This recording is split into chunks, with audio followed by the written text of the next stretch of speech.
Welcome to Ringside, Muhammad Ali here on ESPN Classic. I'm Brian Kenny, just blocks away from the Brooklyn Bridge, at the site of another historic New York City landmark, Gleason's Gym, home for hundreds of world champions. Muhammad Ali was by any measure one of boxing's greatest champions, the first three-time heavyweight champion of the world. After cleaning out the heavyweight division in the 1960s, Ali was stripped of his belt in 1967 for refusing to serve in the U.S. Army. He returned to the ring in 1970, but lost his bid to regain the heavyweight crown against his arch-rival Joe Frazier in 1971's Fight of the Century. It would be 3 years before Ali got another shot against the seemingly invincible George Foreman. In one of boxing's biggest upsets, Ali stunned the world when he knocked out Foreman in Zaire to win back the heavyweight belt at the age of 32. Tonight, Ringside, the final chapter, analyzes Ali's second reign as world heavyweight champion. Muhammad Ali has won by a knockdown. The thing they said was impossible, he's done. Joining me here at Gleason's is my co-host, boxing historian, raconteur, and bon vivant, Burt Randolph Sugar. Muhammad Ali's longtime trainer, the legendary Angelo Dundee. One of the few men to ever put Ali on the canvas and the inspiration for Rocky, Chuck Wepner, Showtime boxing analyst, and our old ESPN friend, Al Bernstein. Well, 5 months after stunning the world, Muhammad Ali beating George Foreman, he takes on Chuck Wepner, comes back stateside, and joining us right now, of course, alongside Burt Randolph Sugar and Angelo Dundee, is Chuck Wepner himself. Chuck, how are you? I'm fine. You look good. You look sharp. Everything good? Everything's fine. Now, when did you first get word, Chuck, that you were going to get a fight with Ali? Well, Don King had been released from prison and became Ali's promoter, and he sent me out to Salt Lake City, Utah to fight a guy named Hinkie, Terry Hinkie, a big puncher, and I fought him in Salt Lake. I defended the NABA heavyweight title. I knocked him out in the 11th round. There was a war, but he promised me the shot if I beat Hinkie. But it was supposed to be against Foreman. Really? Because Okay. Foreman was the champion of the world at that time. Right. And Foreman had a fight coming up with Muhammad Ali, and everybody thought Foreman was invincible and he was going to destroy Muhammad Ali. Well, I didn't think so. But anyway, make a long story short, I was right. Ali upset Foreman, knocked him out, and Don promised me a shot at the title against Muhammad Ali, and he kept his word. 3 months and a day later, it broke in the news, Ali to defend against Wepner. Angelo, what are your thoughts at this point? Of you coming back after, again, the stunning victory, and there's Chuck Wepner in Cleveland. I keep looking at Chuck. The sucker looks bigger and bigger, and even bigger than Muhammad, really. Yeah. But I remember I told you Muhammad stood tall. You know, he looked like he was tall. But he wasn't this tall, 6'5", Well, he's 230. Tall. He's Yeah. 6'5", sure. Yep. The one thing I remember about Chuck Wepner, and I saw him in the fight against Sonny Liston a few years before out in Jersey City, and you got stopped in the, ninth round? 10th round. And let's just say you had a tiny bit of blood. 72 stitches, broken nose, broken left cheekbone. But And, he never really hurt me. And Dave Anderson called you the Bayonne Bleeder. And afterwards, Sonny Liston, it's his last fight, by the by, Right. is sitting in the dressing room. It's a little dumpy dressing room over in Jersey City. And one waiter says to him, was he, meaning Chuck Wepner, the bravest man you ever fought? And Liston looked up with those doleful eyes and said, no, but his manager was for sending him out there every round.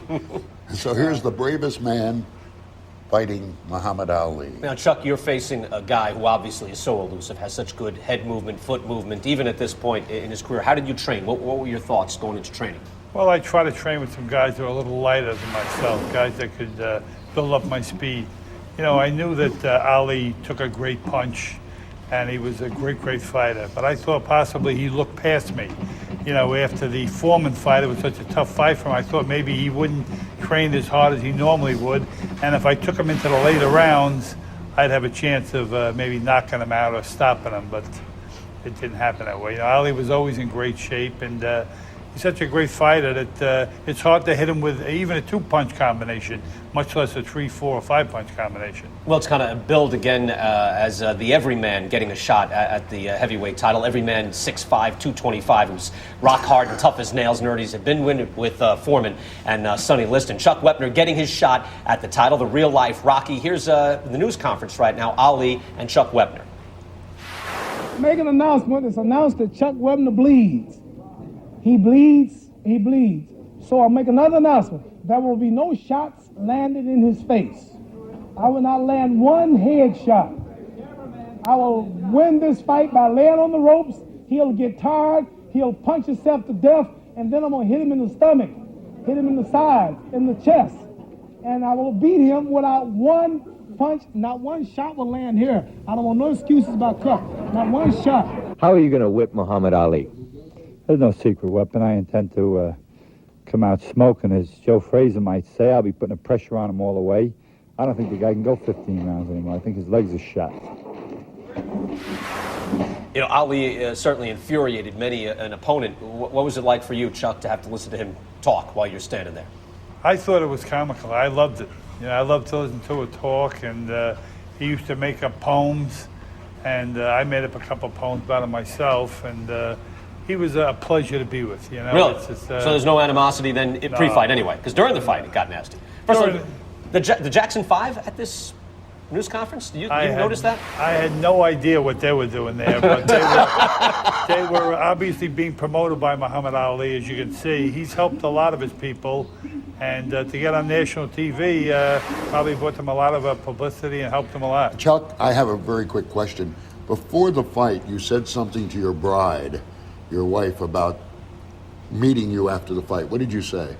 Well, I took her out the afternoon before, and I bought her a powder blue negligee.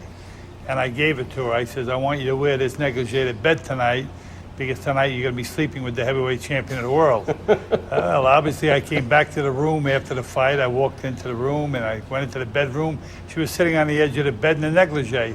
She says, is Ali coming to my room or am I going to his?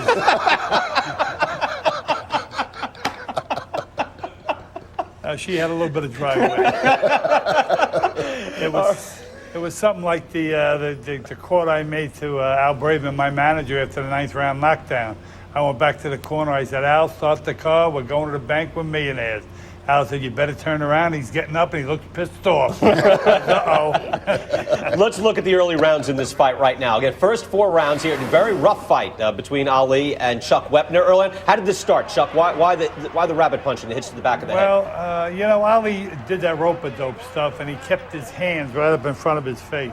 So we were training to throw roundhouse punches and try to hit him on the side of the face, because you couldn't hit him straight on because he had the gloves in front of his face. And some of the punches maybe landed beside the side of his head, maybe in the back of his head, and he didn't like that. He took exception to it, and he hit me with, I think, 12 straight rabbit punches at one time to show the referee what I was doing.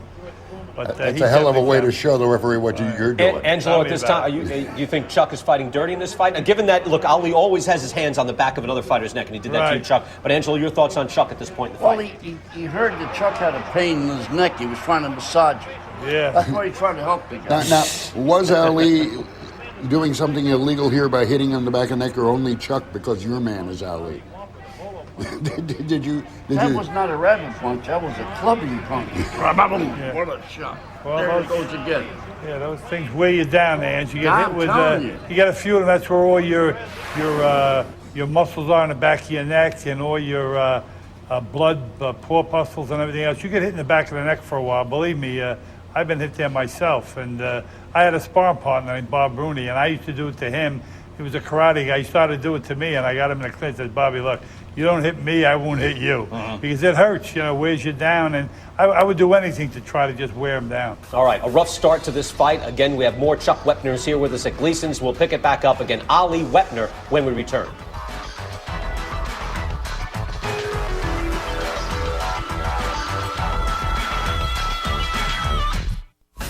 Welcome back to Ringside. Muhammad Ali, the final chapter. On March 24th, 1975, Ali entered the ring for a title defense against Chuck Wepner. The fight was billed as the chance of a lifetime. and the Bayonne bleeder proved to be a handful for the greatest. Here's round 3. Wepner being very awkward looking, but it's not all his fault. He is an awkward fighter. He'll admit that to you, but Ali makes a man look awkward. Chuck is trying to get through to the head. Ali hanging on. There he goes, hitting him behind the head again. It looks like Tony Perez has warned Ali to stop it. I could read the lips of referee Tony Perez, and he said, definitely stop it, Ali. Stop hitting behind the head. Wepner is not at all shaken by this emotionally. Wepner's a tough, tough cookie, and don't you forget it. This kid came to fight. Ali clearly has much more fluid motion, much more ability. It's clear that he's getting through with the jab now. It's clear he won round number 2. It's clear he's ahead in round 3. We're midway through round 3. This is a heavyweight championship fight slated for 15 rounds. And the big question is, can Ali knock out this man? Many people say no. The exhaustion factor, as it was in round 8 in Kinshasa Zaire, could be the same difference.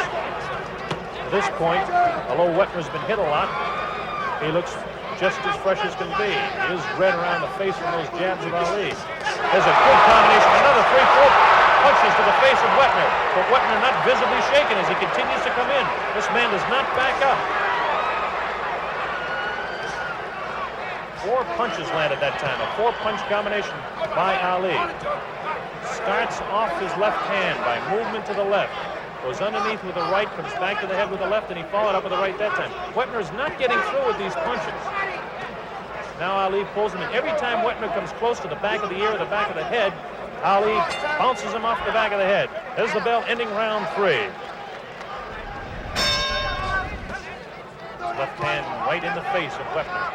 It stops him in his tracks. Sometimes it bounces his head, but visibly unshaken is Chuck Wepner. Wepner has tremendous confidence himself, tremendous determination in his eyes. Ali hanging onto the head. This is his tactic. This is no mistake. This is not sloppy fighting. This is what Ali likes to do. He hangs on. Meanwhile, he protects himself. There's no place a man can hit him unless he can come in with an uppercut.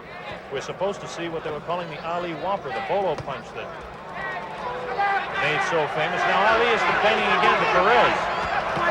And again Ali, as soon as he complains, goes over and starts hitting Wepner behind the head. Tony Perez this time warns Ali. Ali yells back. Perez is not going for some of the guff that Ali would like him to take. Neither is Wepner. Ali is scoring with the left hand and beginning to build up points now. We're in round 4. That right hand looked better than it was. It was a glancing blow across the chin of Ali, but no serious ramifications of that shot.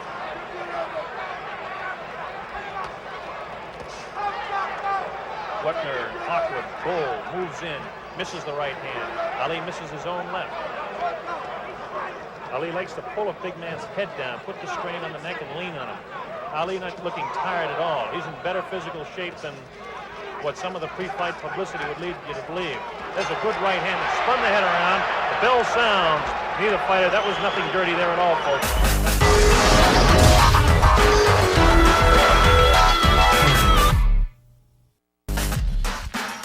Welcome back to ESPN Classic.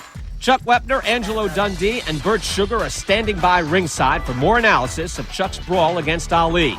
But first, we get back to the 1975 title fight. Colonel Bob Sheridan and Red Fox with the call. Round 5. Heavyweight champion Muhammad Ali, the challenger Chuck Wepner, Bayonne, New Jersey. Ali looking like he's stalking his man, only he's backing up, holding that left hand down and now throwing right hands. In the first round in Kinshasa, Ali threw 3 right hands and snapped the head back of George Foreman and surprised him. Ali fighting with one hand now. Wepner is not psyched by this stuff, not visibly psyched at all. He comes in, he's a tough kid. He's taking punishment, yes, from that left hand of Ali. Ali is building points up. Ali is beating them to the punch. But Wepner is tough. It's a big man, a strong fella. His best punch, by the way, is his right hand, but he hasn't got it off real good yet. Ali definitely his best punch is that left jab that just accumulates punches over a period of rounds. Amazing speed with the left hand. He can deliver it from where it is right now, the hip. He may have missed that right hand so quickly, he snapped on the ear, the left ear of Chuck Wepner as Ali was backing up.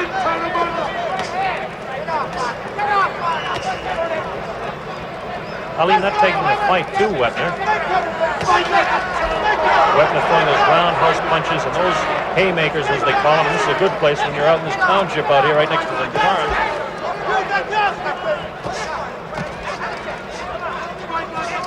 Ali now hitting Wepner at will, making him look awkward, making his punches look ever so much slower. Ali now dances. He hasn't danced since the very opening second of the first round. Ali will do this to psych not only his opponents, but referees and judges. The fans love it, of course, to see Ali move like this. Beautiful left jab. And left over the shoulder, bucking Wepner. Looks like Wepner has a little bit of a bloody nose now, as I notice some red stuff trickling from the nostril.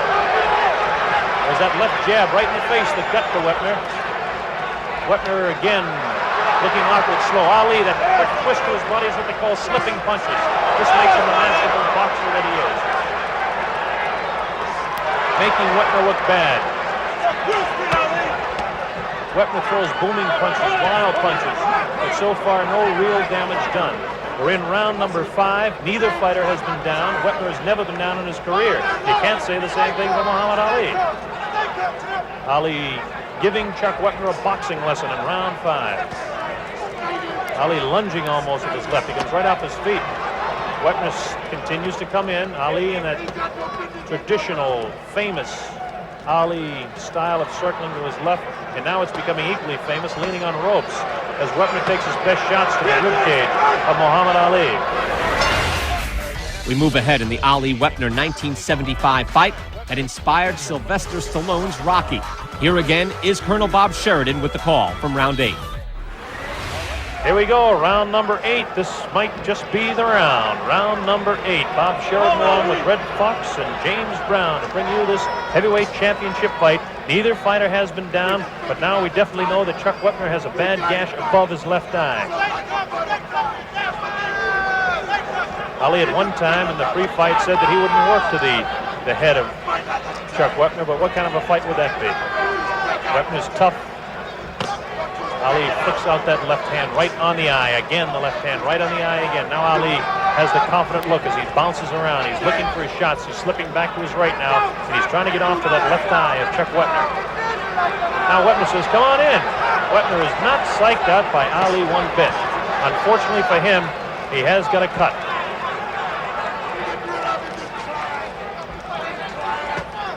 Don't underestimate the courage of Chuck Wepner.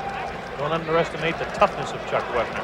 Don't underestimate the speed and power and absolute tremendous boxing ability of Muhammad Ali.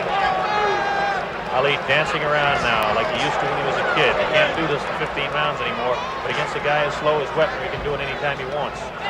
Big bouncing circles to the left. Ali now will take a quick shot. All right. Evidently there was some sort of a kick there, and Ali and Wepner made friends over that one. Ali knows he's in command now, James. Very close, very respected there. They're very fantastic people. Wepner tries to command Ali, doing exactly what he does best. Bring the big guy's head down, put the pressure on his neck, tire the man out. We're in round 8. Neither fighter has been down. Wepner was cut in the 7th round. Pretty open gash. He's got excellent cornermen. Whether they can keep it shut for the next several rounds is the big question now. Wepner wants to get at Ali, and Tony Perez, hang on for a minute, I'll let you at him. In he comes. Ali hanging on.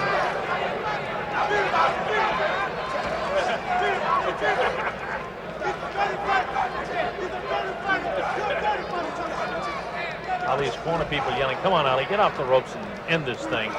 Wepner wants no part of even the thought of anybody ending this fight. Cut is trickling down by that eye. They've done a pretty good job on it because it really hasn't opened up too bad in round 8. Red Fox loves what he sees going on here. Definitely Muhammad Ali fan, I'd have to say that. Drew Bandini Brown, the clown of the corner of Muhammad Ali, as we watch Ali work to that eye of Chuck Wepner. while. Right hand missed again. There's the bell, ending round 8. So Chuck Wepner surprised all the experts and fight fans by lasting 8 rounds against Ali. The Bayonne Bleeder had more surprises in his gym bag. He was about to land the punch that would send a shockwave around the boxing world. We'll have all the stunning round 9 action, plus more analysis and anecdotes from Chuck himself when we return. This is Ringside, Muhammad Ali on ESPN Classic.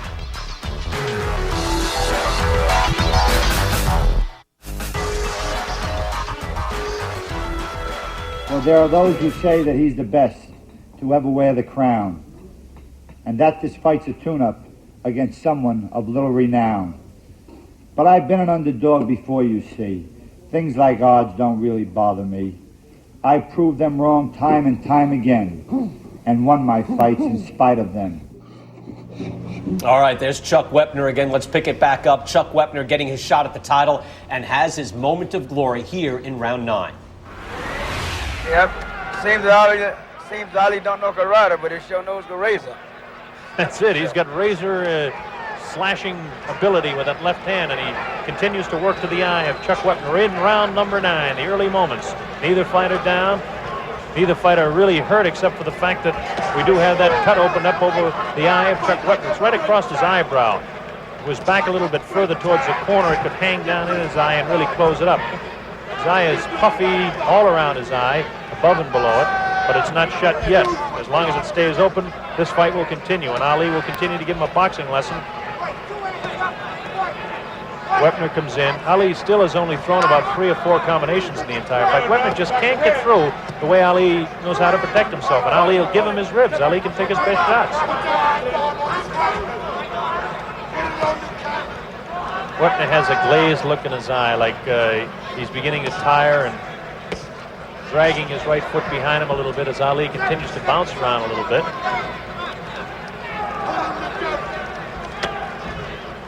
Feint both ways by Wepner, but nothing with the type of movement, the fluidity that Muhammad Ali would have when he does the same type of thing.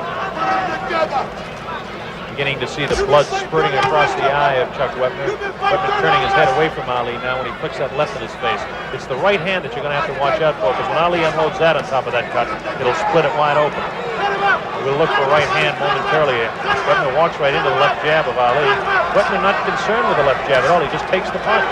Ali feints the top part of his body back and slips a punch to his left. Oh! A vicious shot to the rib of Muhammad Ali, and what a surprise! Chuck Wepner gets to the body of Muhammad Ali. Now let's see what happens here. We're going to count him to 6, 7, and now it's the mandatory 8 count. Muhammad Ali actually was down. A vicious right hand thrown by Wepner. Ali is now going to have to get off his punches and start the fight. This is no joke. Ali was surprised. There it is. Ali goes down. Chuck, what did you think? What's going through your mind? I hit him under the heart with a right hand. He was pulling away from a jab. You know, if somebody steps on your foot like Angelo and Bert say, you get right up and you say, hey, ref, he stepped on my foot. He didn't knock me. Ali never said a word. 2 hours later, in the dressing room, they come up with this story. I have films on it where my foot is on the inside of his and raised, not on top, but on the inside of his and raised. Right there, he's pulling away from his jab. Look, there you go. He's backing up. There you go. Now watch. Does he get up and complain to the ref? No. He takes the 8 Actually down. Looks pretty hurt. Yeah. Angelo? Well, no, he wasn't. Angelo, your thoughts? No, Mom had never complained. No. Very nice. But you know what? He wasn't hurt. He was off balance. I tell him it wasn't a great punch. It caught him off balance. And watch. There you go. He's pulling away from a jab. That's all. He goes down. You know what? It's like anything else in boxing. You know, the referee called it a legal knockdown, and he opened up a little bit after this, and the fight became interesting. First, Angelo, your take on the knockdown. Taking a knockdown with you surprised as much as Chuck was when he threw the shot. But you don't see his foot on his foot, though. It looks like he was stepping back. Yeah. You nailed him with the body shot. Well, I also Under think the heart. that Chuck became a part of boxing trivia, which is one of my favorites. Who are the 2 men who knocked down Muhammad Ali? Chuck Wepner and Joe Frazier. Sonny Banks and Henry Cooper knocked down Cassius Clay. Right. So he's part of boxing trivia. For that matter, I saw it on another trivia program, who's the only man to have Muhammad Ali down when he was champion of the world, Chuck Wepner. That was when he was champion, because the other two knockdowns and Sonny Banks, he was a challenger. He wasn't yet the champion of the world. And when he Fraser, knocked he down. was not champion. Yeah, he wasn't champion. He was fighting Fraser. So Fraser was the we're, champion. we're getting this down to a finite where every trivia answer is Chuck Wepner. Yeah, that's the way I planned Everyone, it. What do you everyone. think, I'm a dope? I've been planning this for months. Every question. You might as well. Did you think you had a shot at this point, Chuck? What were your thoughts? I thought he was tiring a little bit, but, he just seemed to, after the knockdown, he seemed to rev it up. And, he was just, I was right about him. He was just so great. And, he might have been the greatest heavyweight that ever lived. He just, when he had to have it, he sucked it up and he had it. All right, there's round 9, again, the one where Ali goes down from the shot by Chuck Wepner. Let's go round 10, Ali Wepner. The playback, yes, the playback is what we need. Here we go, round number 10. Muhammad Ali will come out. You'll watch him go to work in this round now because he doesn't like the fact that he was set on the canvas.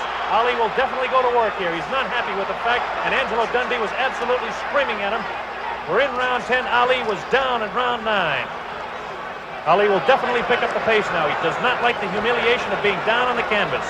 Wepner put him down. Who would have believed that? Wepner is cut, though. Don't forget, back in the 7th round, Ali opened up a gash over the left eye of Chuck Wepner. The biggest surprise to this fight, 2 big surprises, that it's in the 10th round and that Muhammad Ali was down in the 9th round.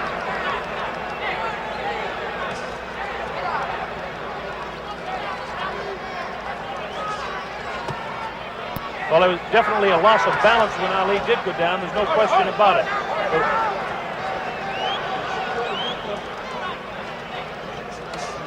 Ali hitting Wepner pretty much at will, though, now. Ali is much more serious. You can see that determination in his eye.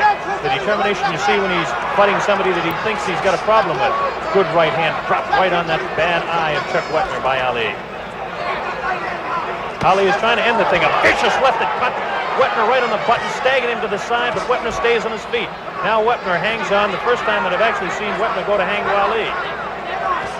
We're in the 10th round. Ali scoring with both hands to the face of Chuck Wepner. Good right hand, good combination of punches. Wepner is very, very tired now. He's a tired human being, but he continues to come on to Ali. Does not have the bounce in his legs. His knees are gone, but Ali is scoring with the good lefts and rights. You can see that the knees are gone on Wepner right now.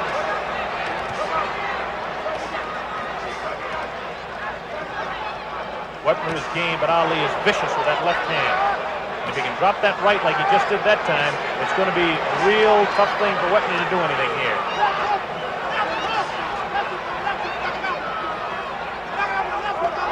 The story in the fight to this point, a surprise knockdown. Ali went down, hit the canvas, both feet up in the 9th, but Ali has picked up the pace here in the 10th. Now we notice that left eye of Wepner is really turning into a serious mouse, as they call it. It's closing right up.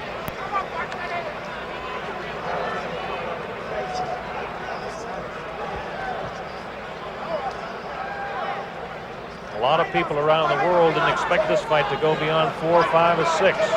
Nobody expected Ali to hit the canvas in this fight. Everybody expected Wepner to get cut, and he is cut. So you never know in a championship fight. Ali is in complete command. He just slipped that time. It's a new canvas. They have got fairly heavy rosin on it, but Ali slipped just a little bit. Waning seconds now of round 10, and there is the bell ending round 10. Stay tuned for more of the Ali Wepner fight here on ESPN Classic. See if the man coined the Bayonne Bleeder can weather Ali's lightning-fast combinations. Wepner's a tough kid. There's no doubt about it. I have tremendous respect for the courage of this man. Ali has no respect for his ability. Hi, I'm Chuck Wepner. Keep it right here at ESPN Classic, ringside. Right, kid? Right, Chuck. It's strange to point out we're in the month of March that Muhammad Ali lost 2 fights both in the month of March to Joe Frazier in 71 and Ken Norton in 73. I don't want to mislead you. He's not behind in this fight, and he's dead serious now in round 12. Scheduled for 15, the heavyweight championship of the world at stake. Muhammad Ali is out in front of the fight clearly, but he has been knocked down.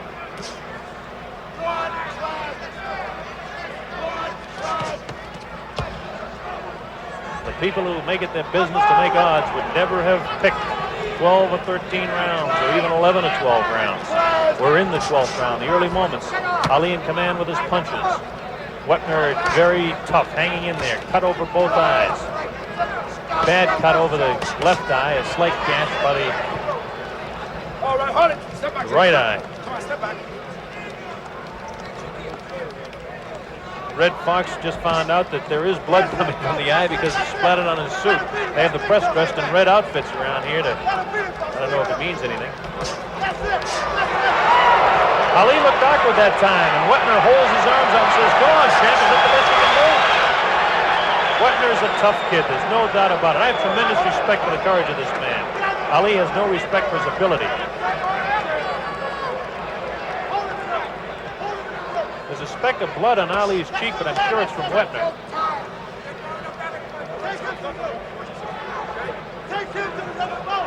Ali likes to tie up the big man and walk with him to rest, but Ali is very crisp, beating Wepner to the punch badly with both hands, right hand and left hand. Tony Perez has done an excellent job keeping this thing in command. In the early rounds, Ali tried his roughhouse tactics. Wild right hand, no damage done by Wepner.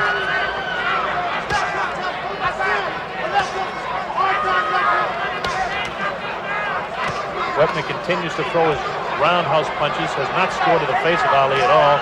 Ali completely unmarked, doesn't even look tired, really. Wepner's a tired fellow, but a courageous fellow, taking the combinations of Ali. Ali really knows how to stay off the punches and on the ropes and tie a guy up. Oh, a good left hand and a vicious right, and a light left hand again to the face of Wepner. Ali's hand speed is the whole story here. The left jab continually in the face of Chuck Wepner. Ali feints to the right and then drops a quick lightning left to the eye again of Wepner. Wepner comes in, tries to throw that wild right, but does go over the shoulder of Ali. Ali ties him up when he gets in close. The right eye is looking bad, but not bad enough to me to stop the fight yet. But all it'll take is one right hand, and Ali can split that thing wide open.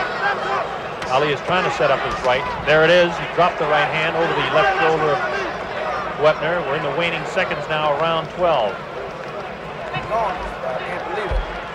There's the bell, ending round 12.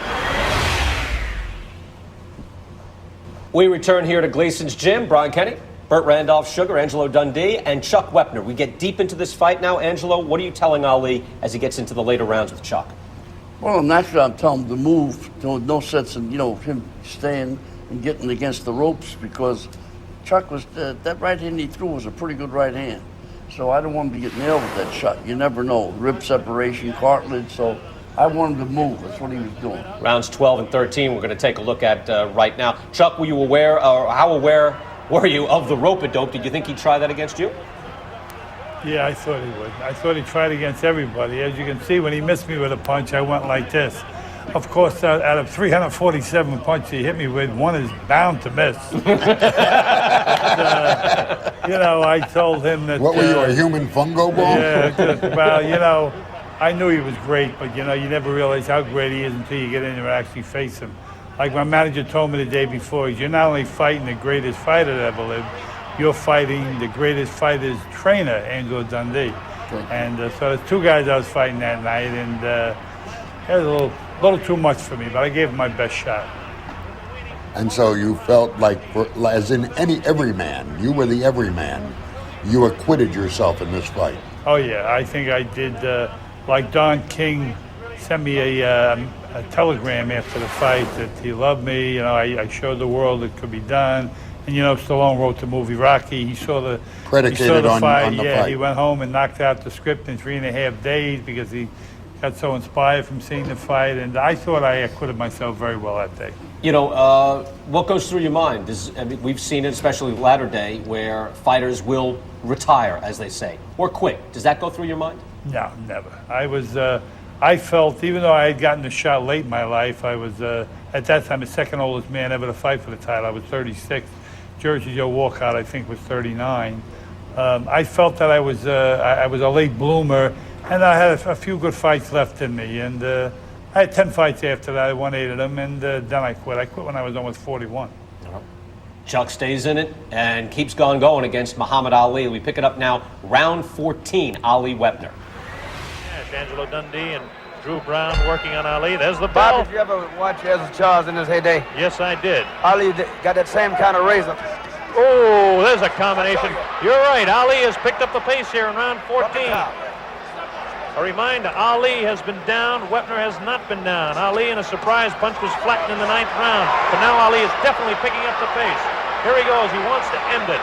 The knees are gone on Wepner. He's in definite trouble as Ali continues to drop those punches and that closing, ever so closing, left eye of Chuck Wepner. Ali bounces the left hand off the face of Chuck Wepner.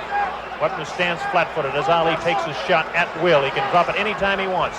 Watch out for the right hand combination. Ali starts with a slip to the left. He'll drop the left hand under the rib cage and the right hand over the left shoulder of Chuck Wepner. You might see it in this round. He may drop it on that left eye of Wepner. Here they are right above our video techniques point here in the Coliseum in Richfield, Ohio. Ali clearly ahead in the fight. We're in round 14. Muhammad Ali, Chuck Wepner. Nobody but nobody said that this fight would go 15 rounds.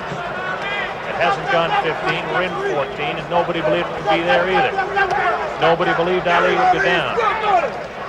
Ali has been down. Wepner has never been down in this fight or in his career. However, Wepner is struggling. Ali is using his resting tactics. Cut over the left eye is very puffy, a big gash. Not a lot of blood coming out, much to the credit of Al Braverman, Patty Flood, people in the corner of very courageous Chuck Wepner. Tough kid. Tries to deliver a blow back to the heart of Ali, but that time it didn't do the damage.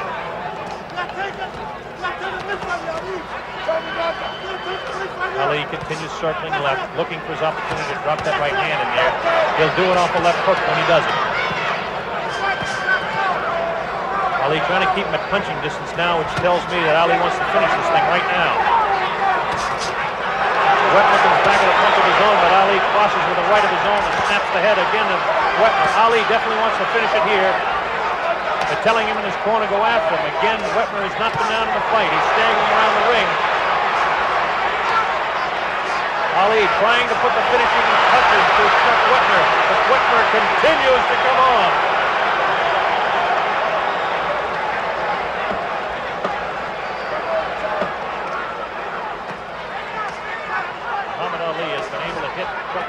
Will throughout the fight. He picked up the pace and now Ali is resting up against the ropes again. It's beginning to look like this fight is going to go through 15 rounds. We're in the waning seconds now of round number 14 and Ali caught Wepner with a vicious left. Wepner missing punches, Ali scoring punches. Right hand to the ear, a good combination of punches. Again, the flurry ending round 14. Wepner has gashes from both eyes. I just thought that Ali would serve him on a silver platter. But I get faith just turn it around. But I'm pretty sure it won't go no further. One thing about it, he went out from the beginning of the round like I thought it would. Ali started taking care of business from the very beginning. You're right. Watch this now, Red and James. We'll watch Ali scoring with that real good left hand that just catches Wepner off balance. Wepner is so tired and so frustrated by the lack of ability to hit Ali, and then Ali comes right back with a right hand that just catches him so hard. That left did a lot of damage because it hit the eye, although it didn't look as vicious as the right hand. There's a left that really hurt, and a right that was right on top of the cut on the left eye. That punch would ordinarily drop any man. That's the punch that dropped George Foreman, a very tired George Foreman. But Chuck Wepner, very, very tough cookie. Round 15, the heavyweight championship of the world. People are on their feet at the Coliseum. They're seeing a better fight than they thought that they were going to see for their money. Muhammad Ali wants to knock this man out very, very badly. Wepner does not want to go down. Watch Ali pick up the pace now. There's a real vicious left with the right hand. Ali has the killer instinct in his eye. He wants a knockout. He smells a knockout. Chuck Wepner refuses to get down. He relentlessly continues to come on as Ali stalks his man, sets him up with vicious left hooks and crosses with the right hand. Ali has hit him about 10 times in this round already. Vicious lefts and very, very booming right hands. Ali is not famous for his booming right, but that left hand has cut the daylights out of Wepner. If he sets him up with a left, he'll drop Wepner with the right hand. Wepner's never been down. It's a tall task. to ask of Ali now. Wepner is super tough. Ali has super ability. That's all there is to it.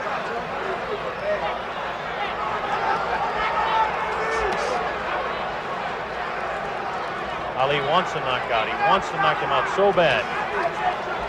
Real tough left shot to the body of Wepner, trying to set him up. Ali is continuing to circle to his left. He'll take a quick shuffle step back to his right, and he goes after the knockout. And then he'll drop that right hand over the left shoulder. But this time, Wepner comes back with a glancing blow that looked like it spun the head of Muhammad Ali, but Ali rolls with his punches oh so well. Tremendous, tremendous fighter is Muhammad Ali. You can't say enough about the courage of Chuck Wepner. Ali ties him up on the ropes. Wepner continuing to throw punches. Wepner has the look of a beaten man. His knees are gone. His face is bruised. Ali is perfectly spotless. But Ali cannot drop this man. He'll try and catch him off balance if he can, and if he'll do it, he'll drop it. He hasn't been able to do it to this point. Ali knows he's in command. He knows he's in the lead. And again, Ali was knocked down in the 9th round. Since then, it's been no joking around for Muhammad Ali. He has tried to drop Wepner. There's a good combination. Wepner's ready to go. He's ready to go. Ali comes on. Wepner's staggering. He's out on his feet right now. There's the combination. Ali has his man in trouble. Wepner attempting to hang on viciously. He's trying to hang on. He's out on his feet. Ali drops him. A right hand off the left hook. Drops Chuck Wepner. The count is up to 4, up to 5, 6, 7, 8. The referee stops the fight. It'll be scored as a technical knockout. Muhammad Ali retains the heavyweight.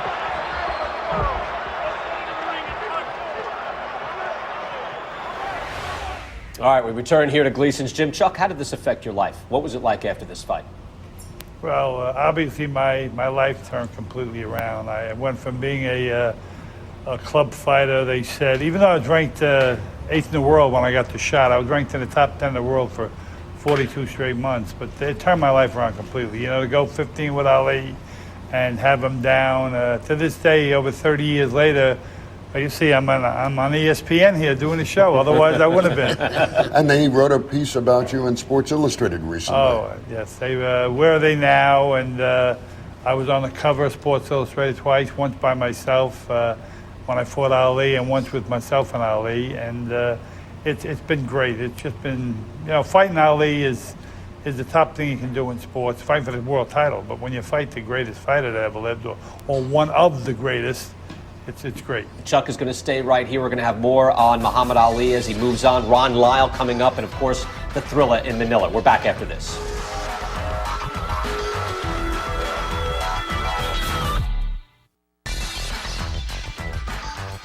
We're ringside here at Gleason's gym, and only 2 months after going deep into the fight with Chuck Wepner, Muhammad Ali takes on Ron Lyle. And Ron Lyle, Bert, coming off a loss to Jimmy Young, who could make anybody, particularly heavy hitters like Ron Lyle, look, as you will, clumsy or set him off. But Ron Lyle has a more interesting story.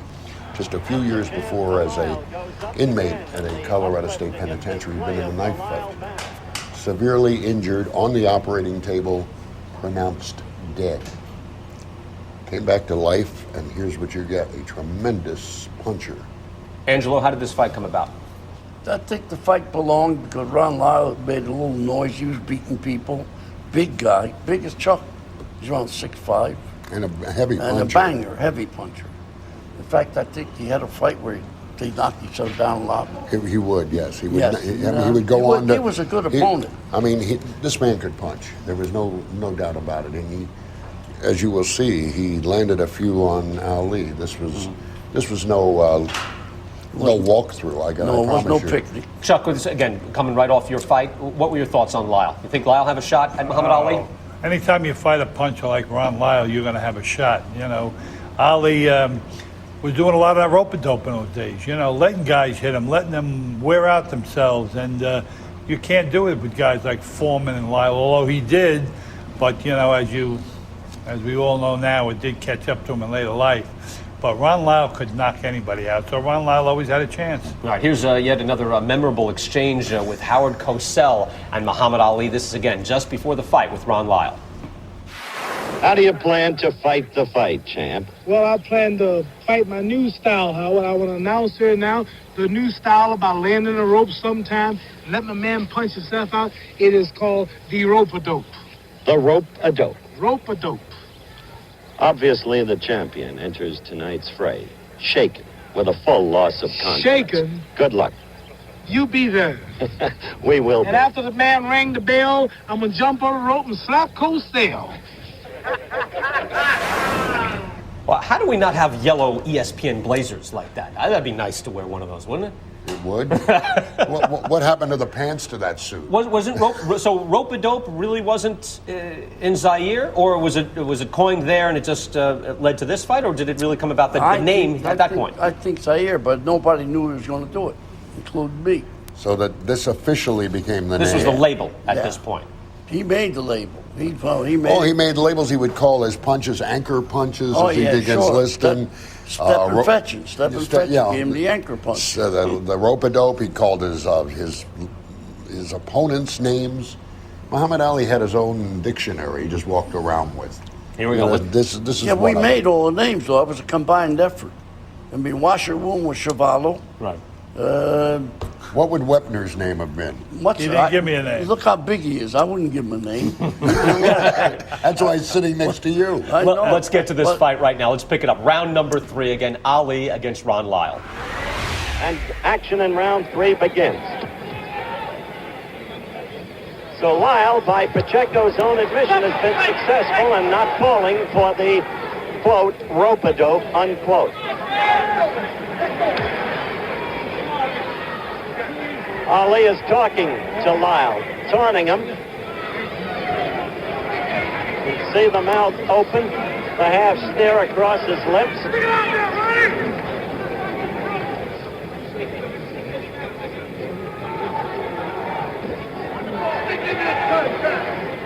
I have wondered about Lyle's concentration in his preparation for this fight. We have openly talked about, as you know, if you've been with us from the top of the program, the sordid nature of his background, the jail term and all the rest. Now he faces new felony charges with a hearing coming up on May 20th. His wife having alleged that he fired a pistol at her. Fortunately missed. But that's the allegation, and of course the hearing will take place under due process on the 20th of May. But you wonder how a man can concentrate in preparing for an opponent like Ali with that kind of thing hanging over his head. Oh, a good quick left and right by Ali, his best blows of the night. Lyle trying to fight back, coming in with a right. No question, Lyle has no fear of this man.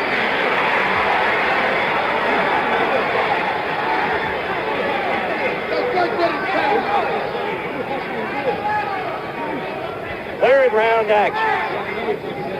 Live to your homes from the Las Vegas Convention Center. Ali defending against Ron Lyle, the heavyweight crown. Ali has been talking to him steadily from the start of the fight.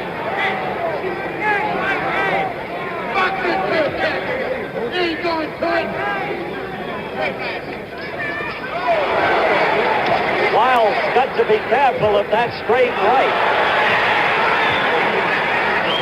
Lyle got a pretty good right in himself. Ali has to feel Lyle's punches. What a contrast from the Foreman bout, where Foreman used himself up unwisely, needlessly. Lyle is not using himself up at all. And he got away from that quick flurry, landed a good left to the chest. Not strong, but it connected. Third round is running down. We'll be back in a moment.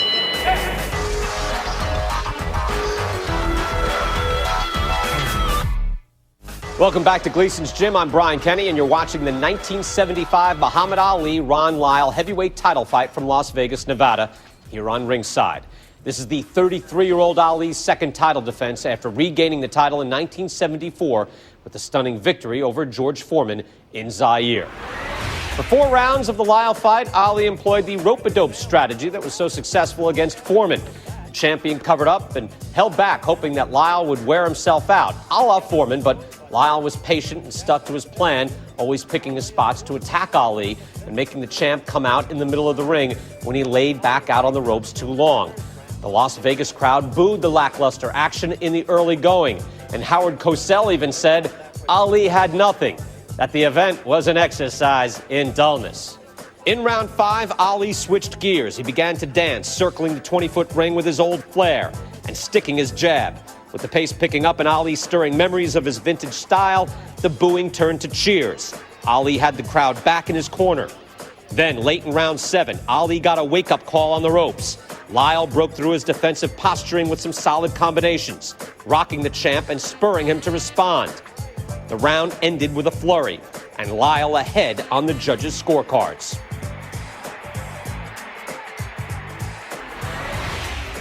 So let's head back to the Las Vegas Convention Center for round 8. Ali had boasted that Lyle would not last past the 8th round in the build-up to the fight, and Ali's pride was such that he always took his predictions seriously. He came out in the 8th round looking to finish Lyle off. Here's how the action unfolded on ABC Sports.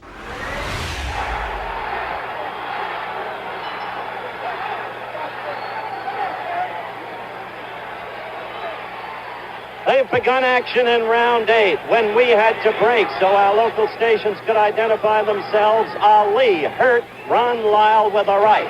Now this is 8th round action, and this is the round Ali predicted he would do away with Lyle in. He's got a lot to have to do in a hurry, I'll tell you that. He said between 235 and 243 or thereabouts in this round. Now he's opening up. He's trying to get at Lyle.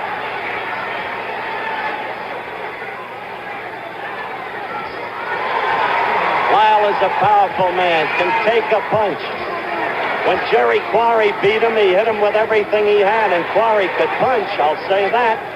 And he said, I got tired of looking at the guy still coming at me. Ali is scoring much better, though, in this round.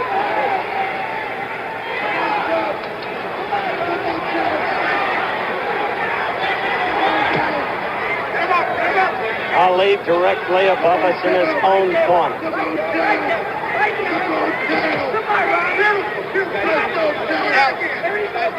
We're going to run this clock the whole round because of the prediction. Ali got to Lyle then. Ali got to him again with a right when Lyle was off balance. Ali is...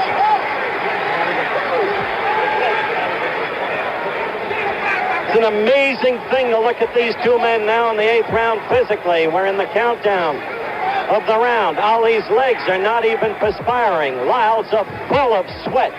Lyle's whole body full of sweat. Ali's upper body sweating, but with nothing like the profusion of Lyle's. Ali has one weapon that Lyle does not seem to be able to stop, and that's the right lead. Remember, in boxing, from most positions, the right lead is a dangerous punch. It takes longer to reach the adversary than the left, which is closer to the opponent's body.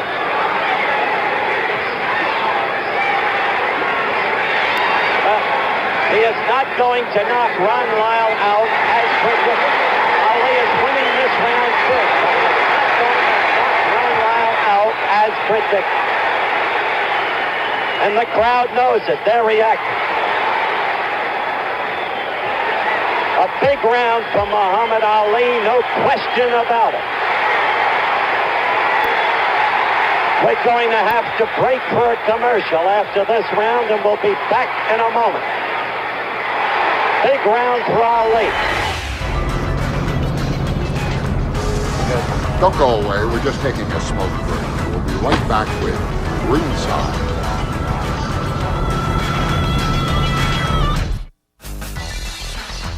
This is Ringside, Muhammad Ali, with special guest commentary from Bert Sugar, Angelo Dundee, and Chuck Wepner. Now back to Ali versus Ron Lyle. Howard Cosell with the call on round 10.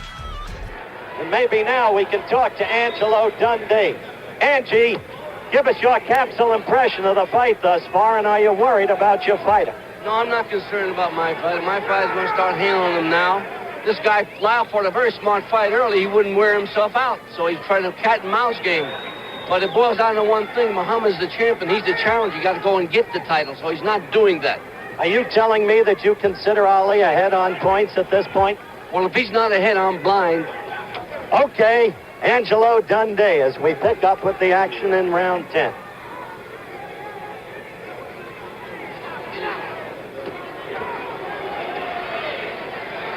Angie, of course, vouchsafed what we said earlier, that this was a tactical fight, shrewdly constructed by Chicky Ferrara in Ron Lyle's corner. Ron has been following instructions. Oh, a right got into Ali, the side of Ali's head then.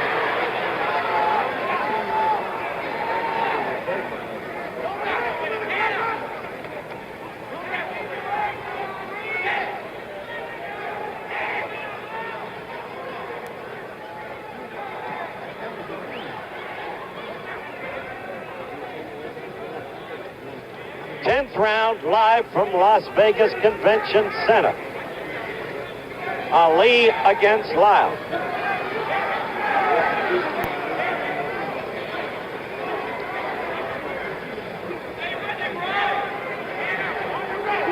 An exercise in ring tactics. And who knows, maybe Angie is right. It's got to be called a close fight. And Lyle, for most rounds, was the aggressor. Though Ali did dance in the 5th and 6th, score with effectiveness, and had a big round in the 8th. No knockdowns, of course. I must say, although Ali continues to talk to Lyle, he's talking to him right now, he is doing nothing, and he seems tired too. At 2:24.5, he's still talking to Lyle. Lyle has paid no attention to him. He has not been able to beat Lyle. Lyle has not lost his composure.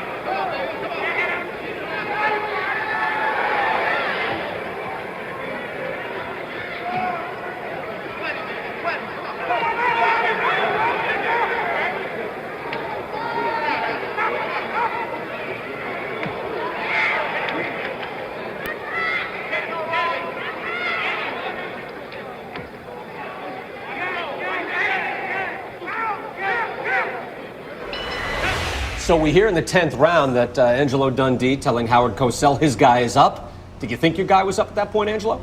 I thought he was. Well, like I told you before, you're a biased bum when you're working with a fighter. You can't help it. Mm-hmm. Everything my fighter does is magnificent. Everything the other guy does is nothing. No, you were even saying to Chuck, the alternating rabbit punches. Yeah. His were illegal, your guys were legal. Naturally. I got a clean fighter. Where was this fight at this point, Bert? Again, two judges, I believe, had Lyle ahead. I thought it was very close. I had it even, but it was very close. And Ali was in for a tough fight because Ron Lyle was, as I said, no walk in the park. Real power, Chuck, from Lyle. Talk about his power. You just shook hands with him. Plus, we took pictures together. You put your arm around his shoulder.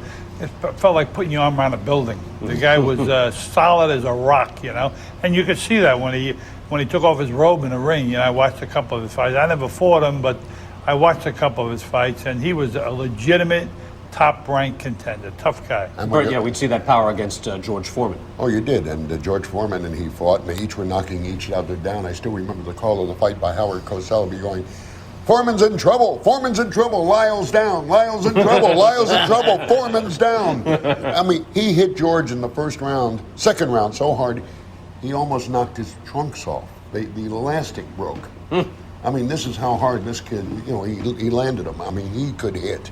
All right, let's get back to it once again. We have Ron Lyle, Muhammad Ali. Let's pick it up once again. By the way, Alan King doesn't give you an uninformed opinion. He was a fighter. Got out of boys' high school in Brooklyn. Hey, he hurt Lyle. Ali got to Lyle. Lyle is in trouble. He hurt him with a left. Lyle went back against the ropes. He's desperately trying to cover up. Ali won't expend himself while Lyle's against the ropes. But Ali smells blood. 11th round action. And Ali in command. Lyle's eyes are glassy. He's staggering. This time Lyle is ready to go. Look at that. Muhammad Ali. This is Muhammad Ali. The way he can be, even at 33. Suddenly, from nowhere, the left cut to Lyle. Sent him back against the ropes. Ali in total command. Being separated now. The fight is stopped by referee Ferd Hernandez. Lyle is objected, but he is rubbery legged. Chicky Ferrara goes right after the referee. Why stop it? Why stop it? But it's a TKO. Muhammad Ali successfully in the 11th round defends his heavyweight championship of the world. It came out of nowhere. Now he's facing the crowd, talking to them.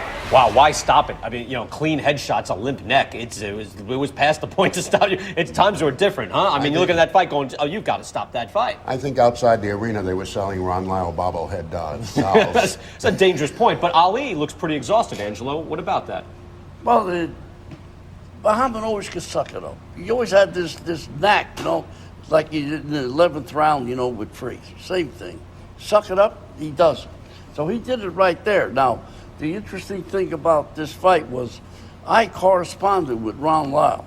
The truth, he was incarcerated.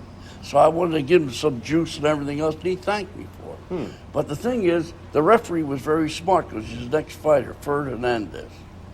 I recognized him. Nice guy. Florentino Fernandez knocked him out. Yeah, but he gave Ron Lyle enough time. Oh, he did. No, he did a good job. To come back, and then it was obvious he wasn't going to. He hit him with 15 unanswered punches. I mean, nowadays, it's not like the good old days where you banged around a little bit and you could always come back. Now you get hit with 3 or 4 punches and they stop. They jump. He gave adequate time. He had to give adequate time to recuperate. Yeah, and come plenty. back. He had nothing left. Ali was, if the rope weren't there, he'd have been down 30 seconds earlier. I must tell a story and very quickly about Chuck Wepner. You know how you complain, you got to. One time a referee asked him, because he was bleeding and a little stunned, how many fingers do I have up? And Chuck said, how many guesses do I get? That was in the Sonny Liston fight. As a matter of fact, my manager, Al Braven, had his hand on my back. I couldn't see his hand. Then he tapped me 3 times. And I said, three fingers. But the referee, it's okay, you can come on out. I mean, but you got to complain. You've got to. That's why he was complaining. All right. Chuck, thanks again. Well, after the Lyle fight, Muhammad Ali took his show back out on the road, this time heading to Southeast Asia. He fought Britain's Joe Bugner in Kuala Lumpur and then Joe Frazier in the Philippines. Next on ESPN Classics Ringside Marathon, we'll have the epic finale of the Ali-Frazier trilogy of fights, one of the most brutal and bitter in boxing's history. We'll have the Thrilla in Manila. The first time he gets right in my face, maybe the first minute. The first minute I can see a good hook and a right cross. Yeah. It's all over. Fight might not go 2 minutes. All right, welcome back to Gleason's Gym as we turn our attention to one of the most brutal heavyweight fights ever, the Thrilla in Manila. It was September 30th, 1975. No one who saw the fight has ever forgotten it. Muhammad Ali and Joe Frazier after they had split their first 2 fights. Now, of course, the contest in 1971 was the fight, or the fight of the century, when Smokin' Joe retained his world title at Ali's expense at Madison Square Garden. Their second fight, 1974, also at the Garden. A non-title bout, though, that was won by Ali. 9 months after beating Joe Frazier, Muhammad Ali regained the heavyweight title with his stunning upset of George Foreman in Zaire. All right, let's pick it up right now. The third fight. How did this happen in Manila? What happened, Bert? What happened very simply is that Ali had just retired after the Bugner fight, or so he said. And as you know, Ali made more comebacks than Frank Sinatra. So he's in his hotel room watching Joe Frazier, who now is going downhill. He's not. His career is descended. I mean, George Foreman, et cetera, I can beat him. I want him. Let's go. He thought he was getting a tired and retired Joe Frazier. Angela, what are the thoughts right now as far as Joe Frazier? Where did you think he was at? What did you think he had left in the tank? Well, he wanted it. That's the key. And what he had left in the tank was plenty. And did you think so at the time? He had a shot. Yeah, sure. Yeah, because did Muhammad think so at the time? Diverts away from this kid being a hard worker. He was a tremendous gym worker, and he loved it. It was like going to a party every day in the gym. And that's the way he was. He gets himself in tremendous shape, mentally always high, like he's going to win it. He never was negative. He only was negative on me one fight, the Spinks fight. I couldn't make him believe. Which one, the a first kid or with second? stinking 7 fights would beat him. Oh, the first I one. said, he's a tough fight, tough guy. That little guy going to beat me 7 fights? Ain't you crazy? You know, that's what he hit me with. And yet Ali was doing his. It'll be a thriller it'll be a chiller and a thriller when I beat the gorilla with in the Manila. gorilla. Al, where is Joe Frazier at this point? Yeah, you know, Joe Frazier was certainly, in most people's eyes, diminished. And that's why people speculated that Ali took Frazier thinking, as one writer put it, that he was 2 rounds away from a tin cup and pencils. I mean, it's a cruel way of putting it, but that was what was written in one magazine. And of course, the fact of the matter is it was nothing of the sort. And that also led to speculation, Ans, which you've said is not true, that Ali took this fight lightly in terms of his training. A lot of people wrote that and said it later. Well, But he didn't, obviously. Yeah, he goes over. This is the Fernando Marcos Memorial fight, you know, and I think a couple pairs of shoes were purchased by his wife just for the dedication. Why was it in Manila? What's the politics behind this? Well, remember, Ali had fought the previous fight in the Orient, in Kuala Lumpur, and he was sort of doing a world tour, and there was money out there. Every time there's money out there, there will be a fight there. And there was a heck of a lot of... Manila wanted in on this traveling circus of big events. What was it like behind the scenes, Angelo, as far as, because we know he's there with, his girlfriend is there, his wife shows up. There's a lot of things happening behind the scenes. What is it like? Look what a game guy he was. He cut Marcos and he said, "This is my wife." Oh, my God, national television. Oh, you know, I mean, That's a game guy? And Belinda's black belt karate. It's a man living on the edge. In New York, we say, "This is my niece." No, you know, he did. I was at the party. You know, Marcos actually is the wife crazy about Muhammad because, you know, he captivates everybody. And when he came out with that, I said, "We're in trouble." And he's got Veronica. And so Belinda flies out because he's introduced Veronica as My his wife Helen tried to sidetrack her, but it didn't work really. How much of a distraction to Ali at that point? I mean, that's got to be distressing, one would think. Nothing bothers Muhammad. I'm telling you, he's that kind of a kid. I mean, he takes those things like it bounces off of him. All right, let's listen Nothing in. Right, bothers let's him. listen in. As Bert had mentioned again, he's at his glib best. Here's Muhammad Ali in the Philippines.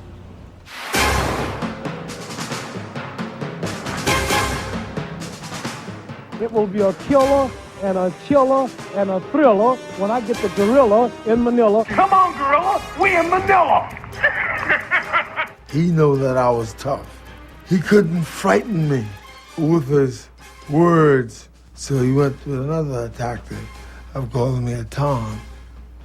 And then from Tom, I was ugly. He's so ugly, his face should be donated to the Bureau of Wildlife. Al, what's your take on the animosity between the two? And Frazier treated cruelly. Yeah, I mean, I believe that when the final history of this is written, that for the most part, Muhammad Ali will be taken to task somewhat for the fact that he probably went over the line. I believe he did. Truthfully, I believe he did go over the line with Joe Frazier, and whether he did it intentionally, whether it was just a byproduct of what he said that made Joe Frazier angry, some of the things that were said, I personally think went a little bit too far. Let's Angelo. Well, guys weren't used to Muhammad, you know, doing those kind of things because we would do it in the gym workout and we say, "Oh, Angelo, there's Joe Frazier. Excuse me, ma'am." You know, that kind of stuff. And we would do it out of the top of our head. We had all those kind of little things, gimmicks. And like I said, it was a party at the gymnasium. But when you say it to his face, and granted they wrestled a couple of times as they did on Cosell's show. Yeah, but let me straighten you out with that, okay? What happened there, Joe Frazier was going to hit Rudy because he was on the sideline and Muhammad say something, "That's right. That's right." So he's edging up to Joe Frazier. Joe Frazier's balling his fist. He's going to nail him. So Muhammad grabbed him so he wouldn't get his brother hit. What's your take, though, Angelo, on what the two had to say to each other? And Ali taunting and being cruel to Joe Frazier. I mean, and saying gorilla, which is not exactly... No, that's not nice, yeah. I mean, okay, so you do accept that. Was part of it to get under his skin? Or It's was like it somebody just called me Mussolini. It wouldn't be nice, you know what I mean? What's the difference? I wouldn't do that to you. No, but believe me, it's a one-sided hate. Muhammad don't hate anybody. You know what I mean? And he did it. He was having fun, really. Somebody handed him a gorilla, so he invented that, with the gorilla. But I don't think he had any malice. I mean, but Joe does. Joe bears. Joe, I know. Well, Joe bears hurt. Joe's from South Philly, and he's a tough sucker. You know what I mean? I'm a Philadelphian too, but we get away with it. But Joe really, I don't blame him. What the heck? You're only human. Yeah. Came out in the ring as well. Let's pick it up. Round number 1, the Thriller in Manila. Wearing light blue trunks with white stripes, from Philadelphia, Pennsylvania, USA, the challenger and former heavyweight champion of the world, Joe Frazier.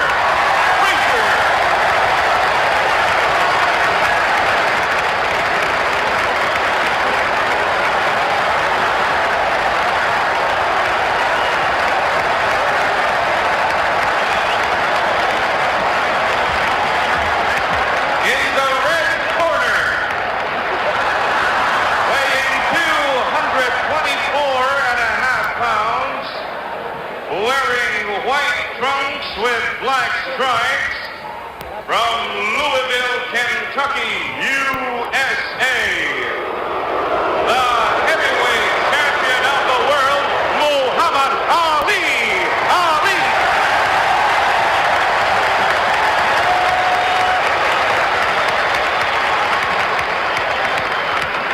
Judges, Colonel Alfredo Piazon and Larry Nadayag.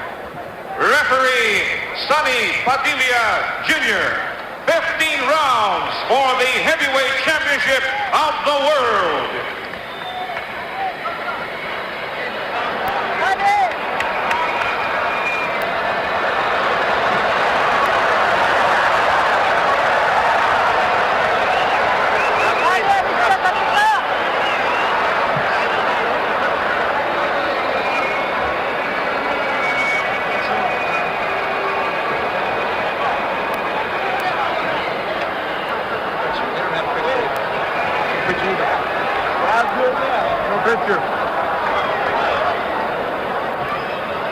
Frazier's smiling as Ali talks to him.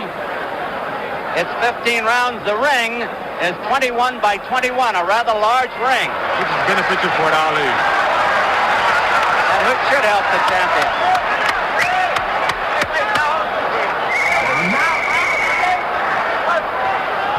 It's 15 rounds, and here is round 1.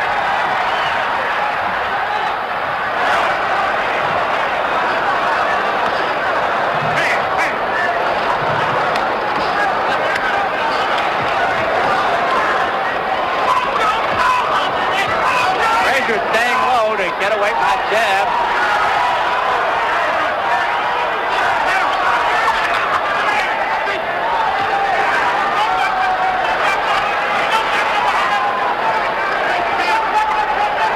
Frazier smiling.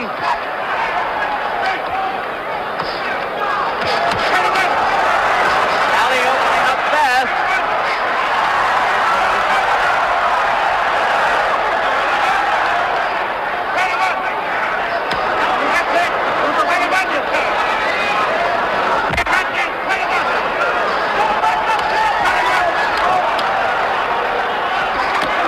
To work the body.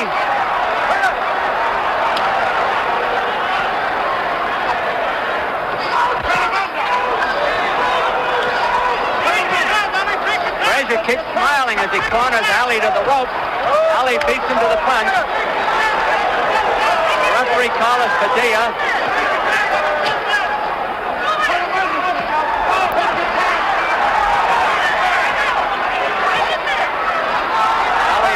Doesn't want to get trapped on the rope.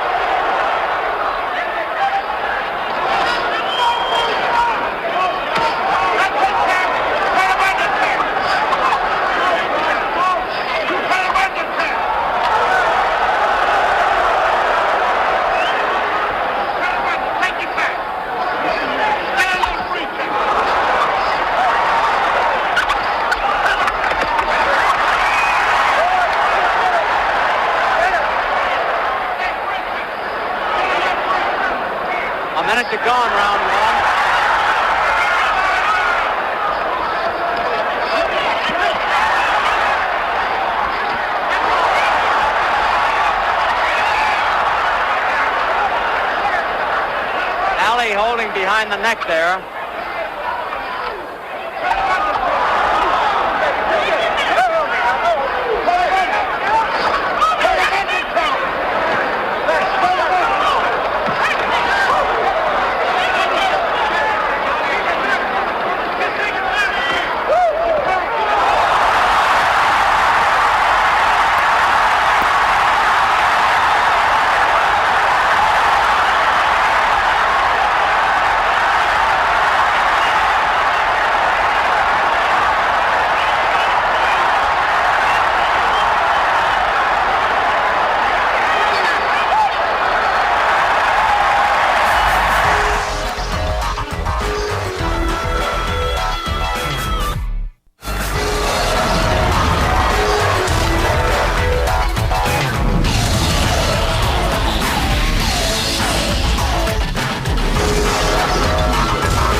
Welcome back to Ringside, a Muhammad Ali Marathon.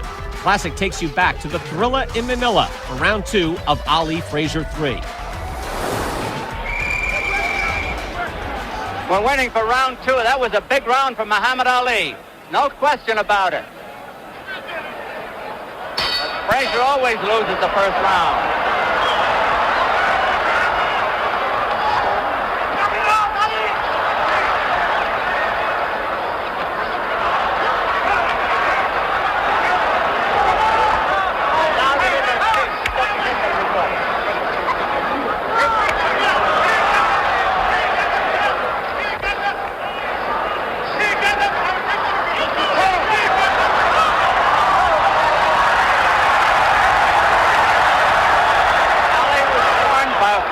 Around the neck. Frazier's still smiling as he pours in.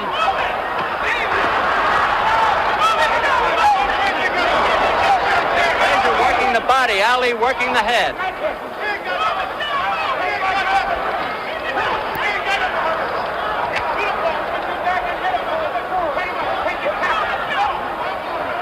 Two minutes left in this round.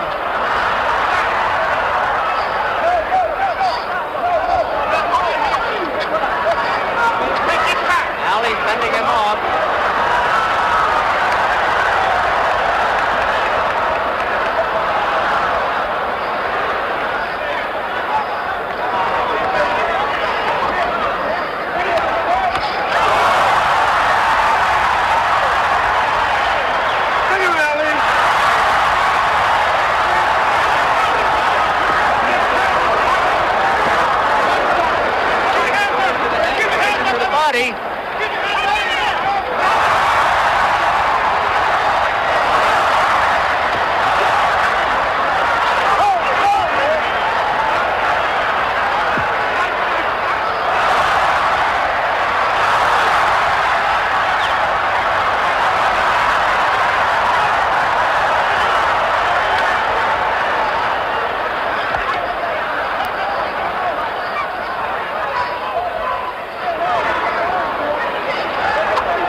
30 almost exclusively.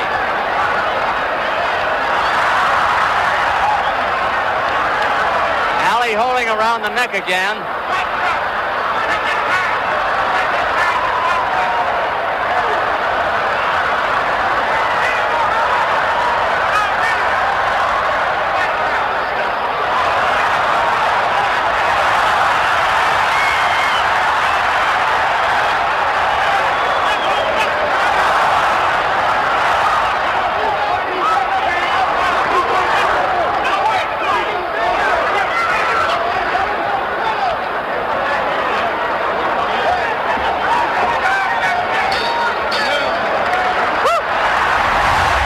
Frazier starting slow, being dominated by Muhammad Ali in the opening 2 rounds. Ali in attack mode from the first bell. And in the 3rd round, Frazier starts to find his range. Let's get back to the nonstop action in the Thrilla in Manila.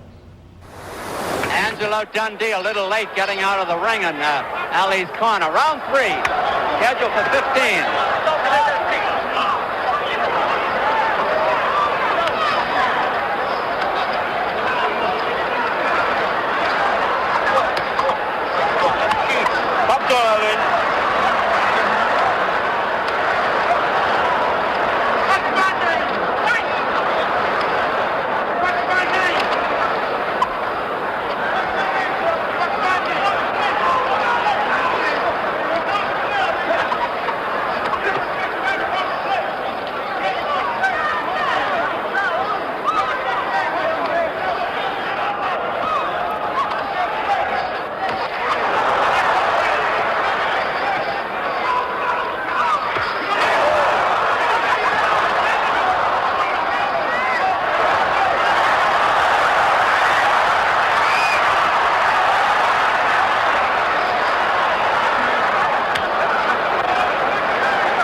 Good punches by Frazier now as he's got Ali on the rope. Ali with the rope-a-dope.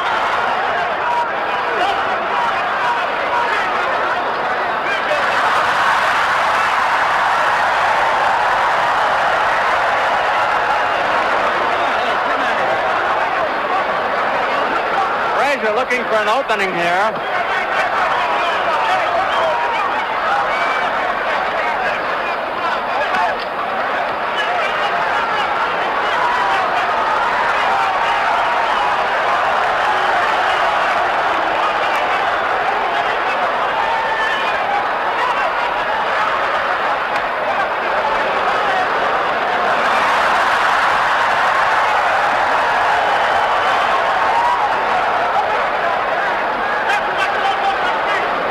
Almost a replica of Ali and Foreman last year.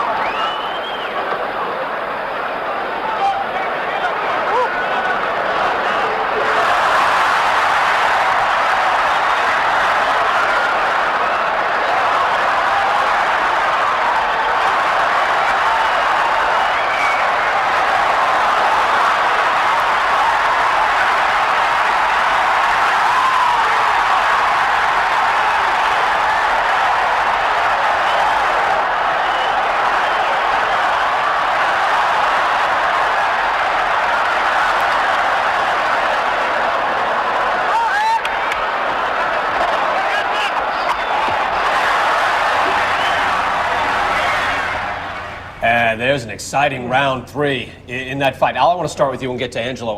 When Frazier is energetic and he's bobbing his head, it's a very different fight because he's not getting picked off on the way in, and he's effective in that round. Absolutely. This fight is a dream to analyze. It's like, where do you begin? There are so many great things. Yes, his defense coming in better than some others. There are a couple of things about this fight that I think are fascinating. Number one, he's better at dealing with the rope-a-dope than George Foreman because of a couple different things. One, he will go from side to side and do angles. Number two, his body punches are short and compact in the inside. And number two, he's using more of an arsenal. He's using uppercuts, etc. And as we see, head movement stopping Ali from hitting him with those counterpunches. His hooks are not compact, they're compactor. Yeah, that's for sure. Angie, I've never seen anyone land more clean body shots than Joe Frazier ended up doing in this fight. It was astonishing. Muhammad gave him the body. I figured you want to empty his tank. I said, you're nuts. You ain't going to empty no tank. And, right. This guy's tank doesn't empty. My buddy here recognized that he was hooking. Said he didn't hook before in the other fights.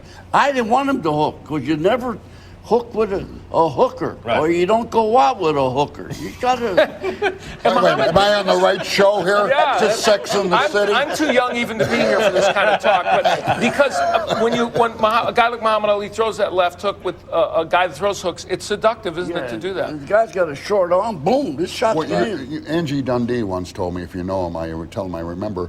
That Muhammad Ali was brilliant on the outside, but in the inside, he wasn't as great a fighter.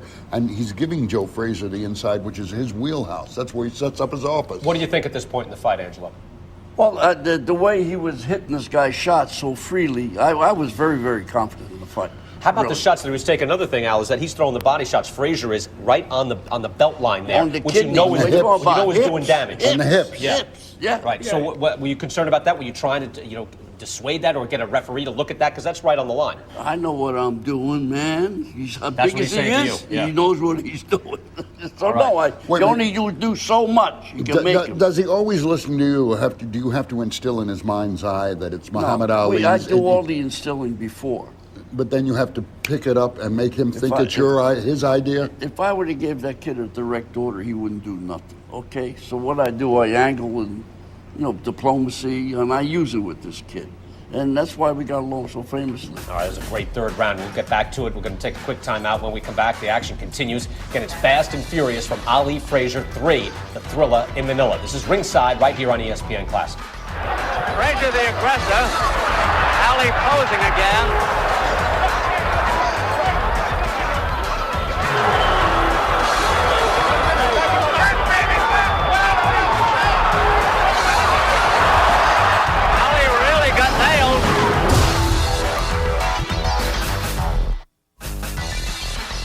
This is Ringside on ESPN Classic.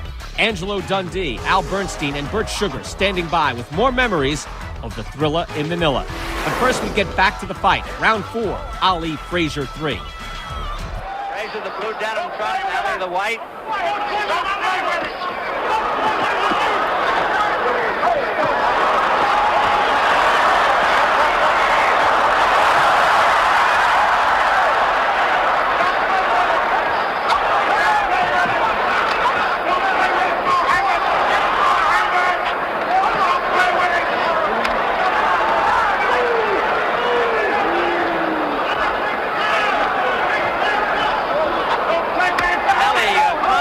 Beats Frazier to the punch.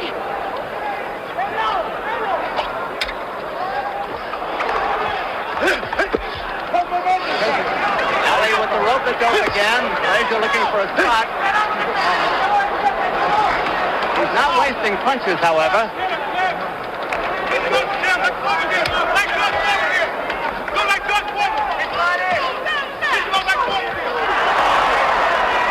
Been a one-sided fight so far.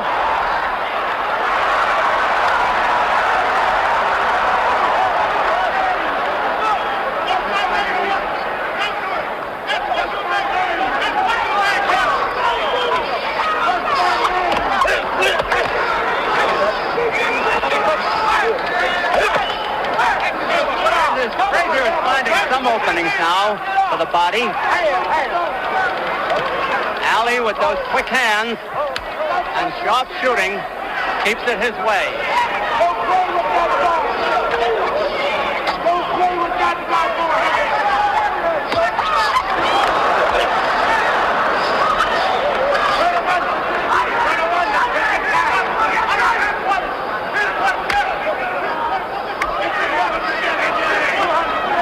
To go in the round.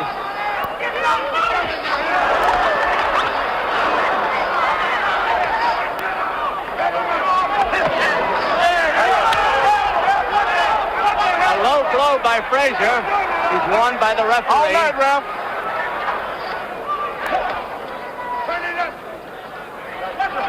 Yeah, ref.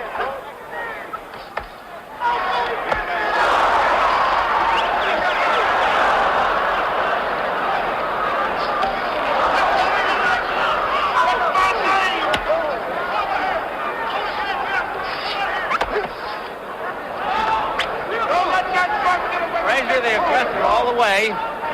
Ali doing most of the scoring.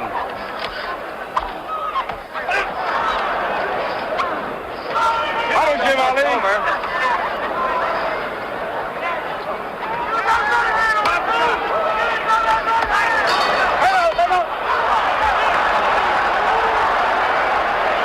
Flip, it looks to me as though this is going to be decided on condition. And I think Joe is starting to smoke. But I think it's going to end up the way a lot of people probably suspect. There's the corner of Ali as he leads the cheering. Ali leading his own cheering.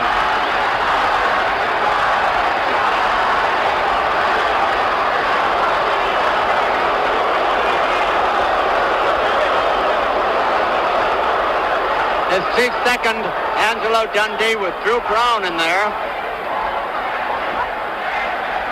Corner of Joe Frazier, Eddie Futch, Milt Bailey, and George Benton. Round 5 coming up.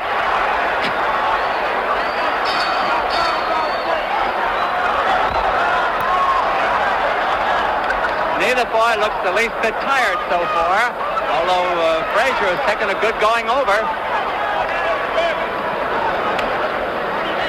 They're both trained for a long fight, I'm sure of that.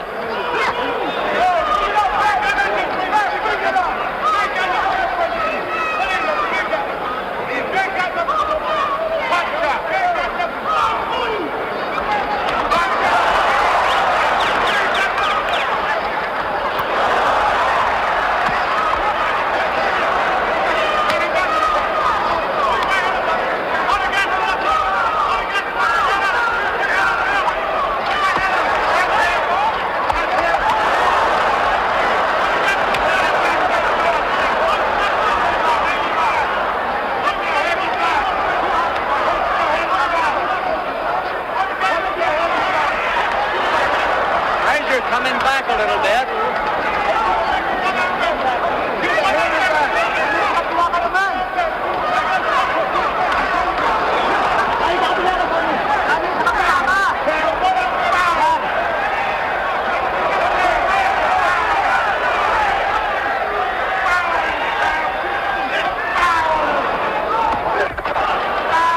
Frazier using his right hand a little more now.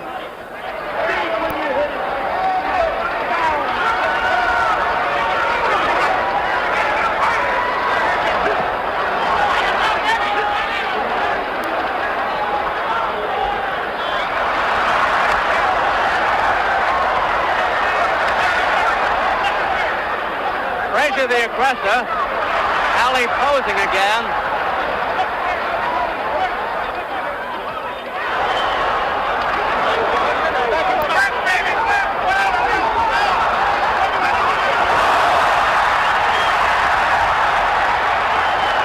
Ali really got nailed.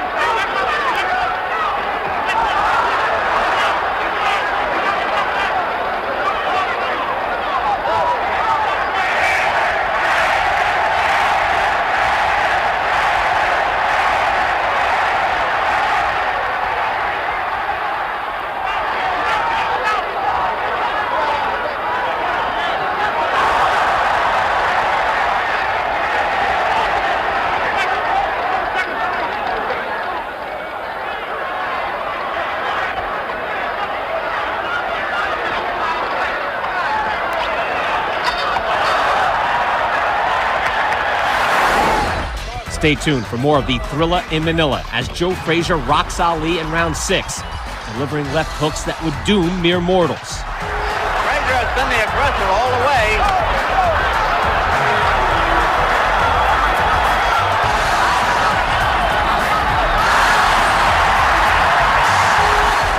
This is Ringside from Gleason's Gym in Brooklyn.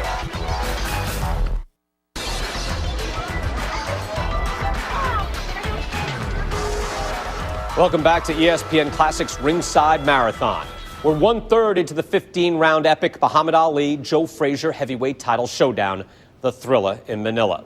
The greatest is clearly ahead of his arch rival, Smokin' Joe, through the first 5 rounds. But Frazier is a fighter with a huge reservoir of grit and courage, and he was far from finished in this battle royale. Sports Illustrated's Mark Cram wrote of Smokin' Joe, quote, "You can go so far into that desolate and dark place where the heart of Frazier pounds. You can waste his perimeters. You can see his head hanging in the public square. You may even believe you have him, but then suddenly learn you have not." Let's return to Manila as Frazier mounts a thunderous comeback in round 6, connecting with a series of signature vicious left hooks. We're coming up to round 6. 1/3 of the fight is over, should it go the distance. It's 15 rounds. Frazier, the blue trump. Ali in white. I don't know what they score for aggressiveness in the Philippines, but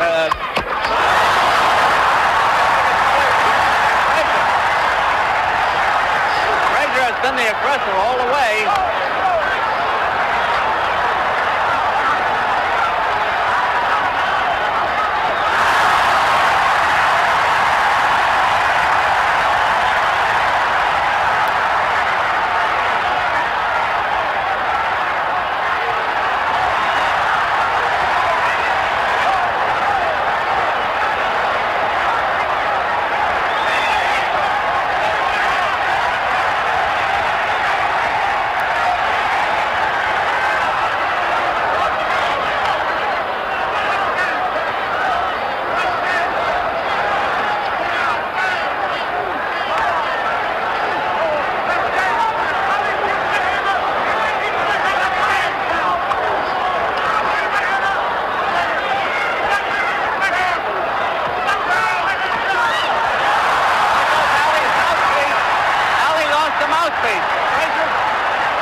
for the first time.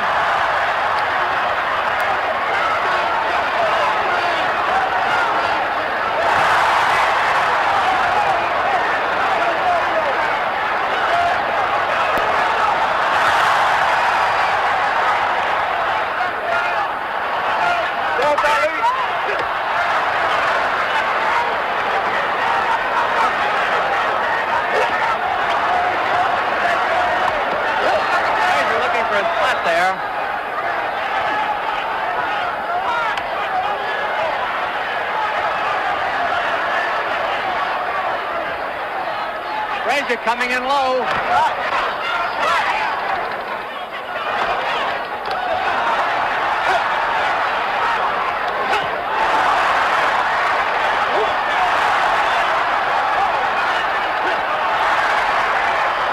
This is a good round for Frazier.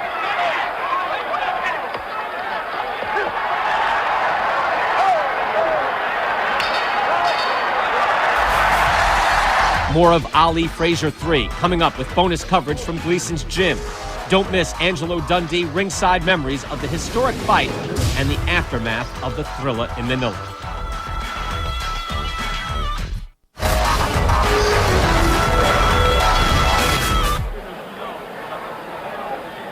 Frazier's corner as we're waiting for round 7.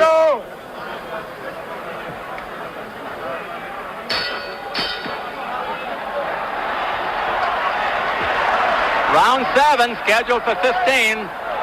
Frazier coming back. Ali dancing for the first time.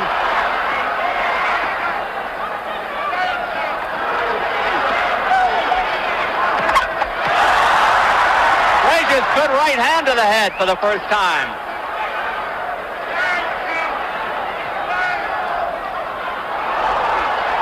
Frazier rolled with that punch.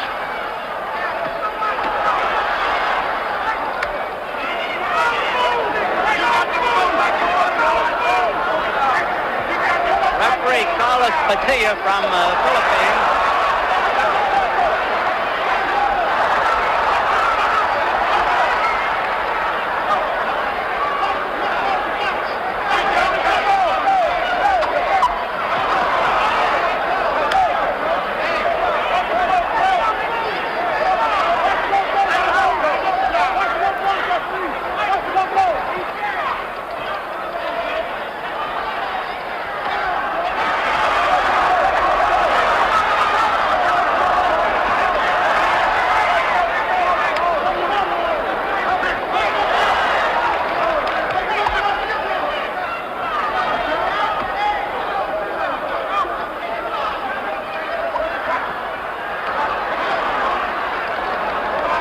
Fighting a smart fight now, picking his spots, breaking off the action when he wants to, resuming it when he wants to.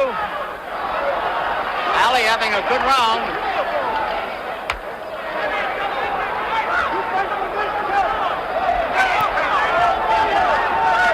Frazier's really aggressive.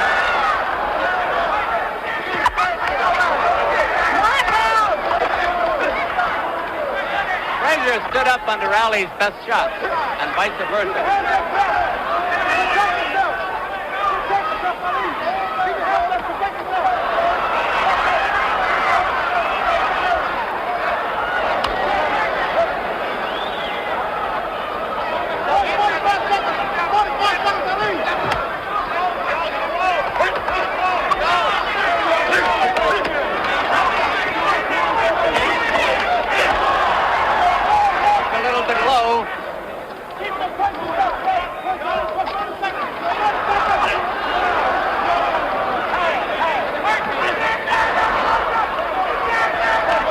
Doing the holding as he has done it most of the fight.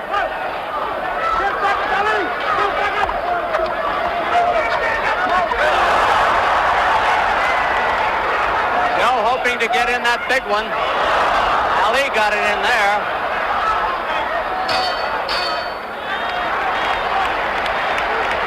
And to round 7 in the Philippines Coliseum. And we're up to the halfway mark, or near it, Ken. I'd like take a look at this uppercut by Ali, Ken.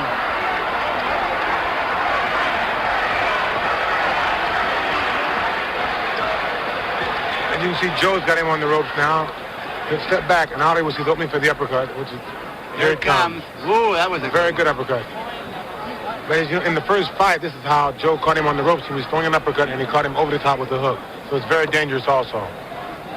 What do you think about condition of the two of them? Frazier has taken the more punishment, but Ali has taken a lot too. What do you think, Ken? At the present time, I would have to say that Frazier is in better condition. Would you really? Yes, I would. Well, that's interesting. How about you, Flip?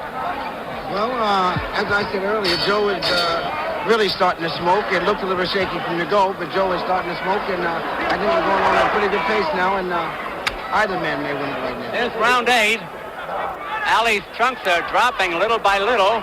The supporter is obvious now.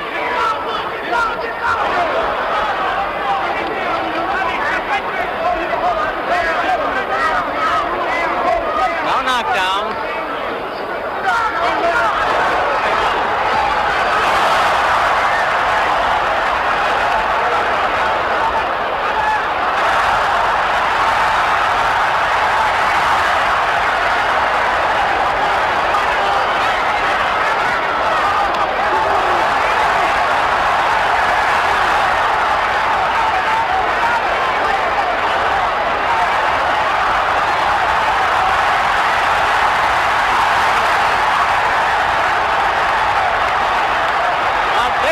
By Ali.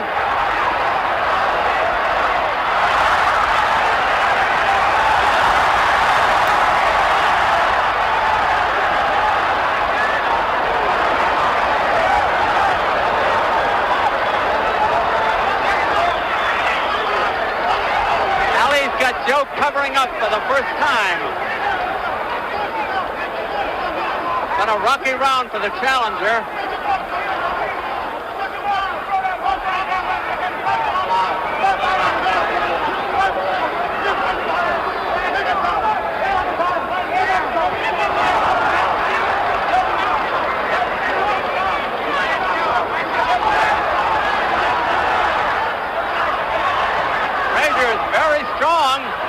Scoring heavily, even though he took a lot in this round.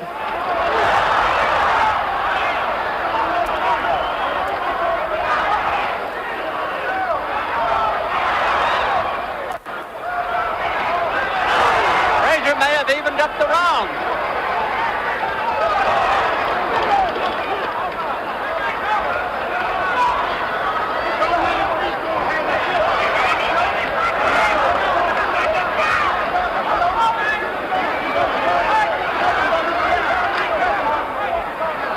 Leaving himself more exposed on the inside.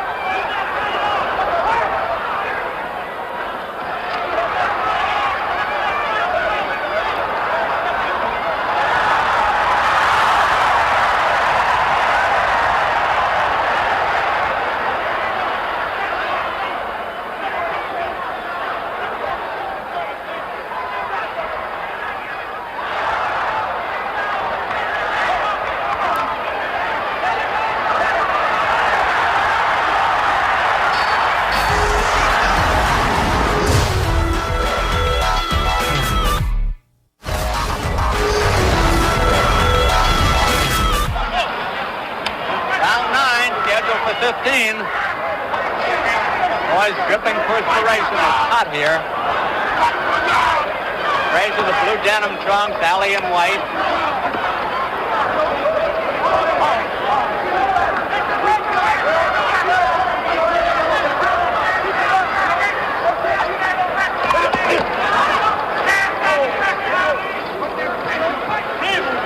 Ali up on his toes more, setting the pace.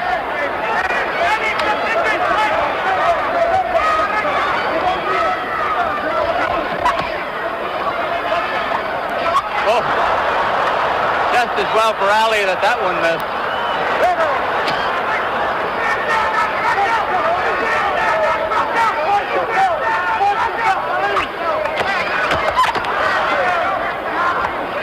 Frazier has been hitting low a lot lately.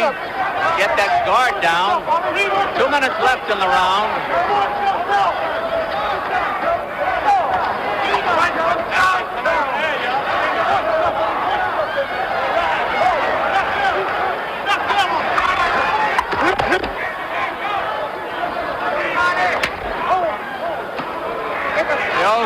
showing his strength there as Ali holds on.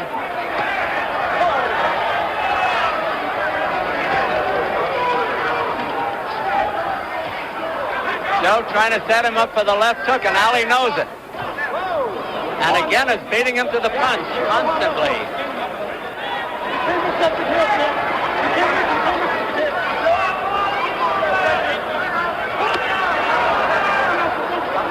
These are good body shots by Frazier when he gets them in there.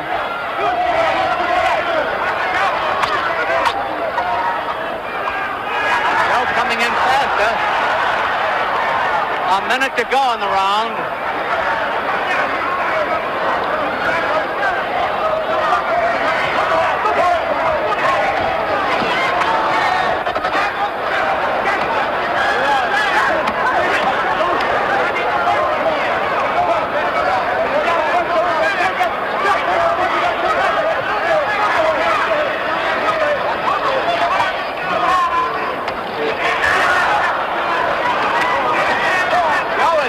Double hooking with that left hand, head and body, body and head.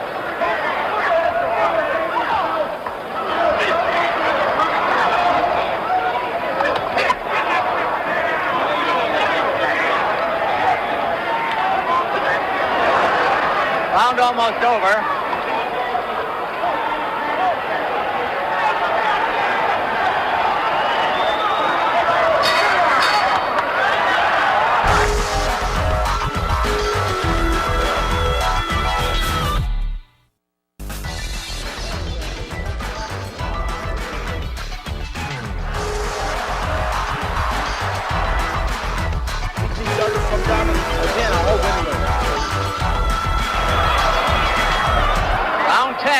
Scheduled for 15.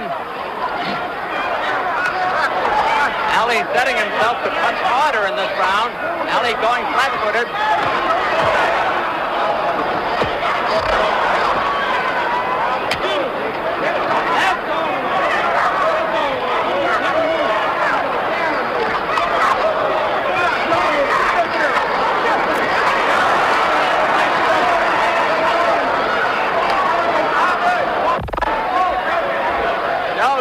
Had an awful lot of trouble coping with Ali's fast hands. Muhammad Ali's got those fast hands.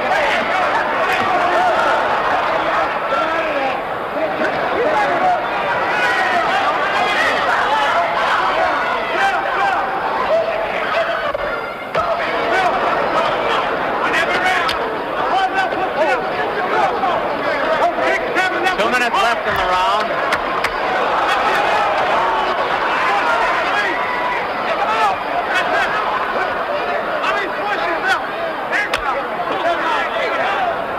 Ali's corner keeps yelling, cross yourself, meaning get the arms across the body.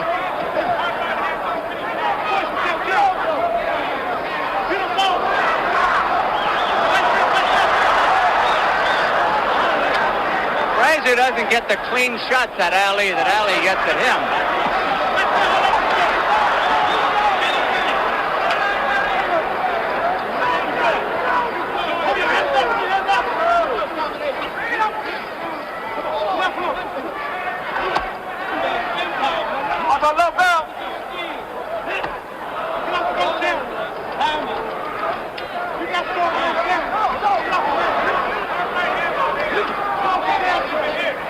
Joe is starting to grunt again with his punches.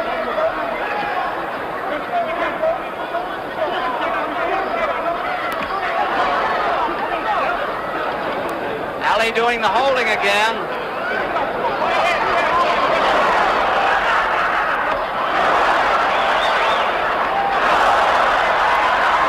That did Ali no good.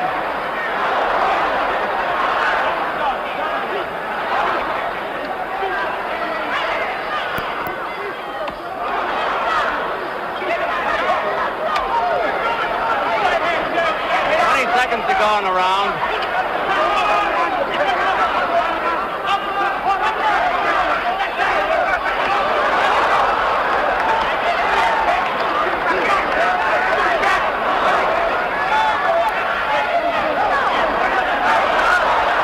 Grazing punches.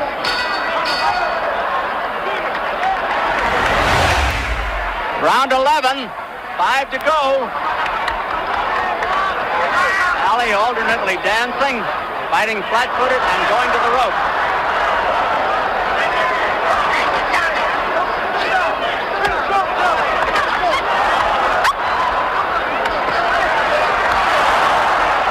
Joe got off the ropes that time. Now this is a switch. Joe is on the rope.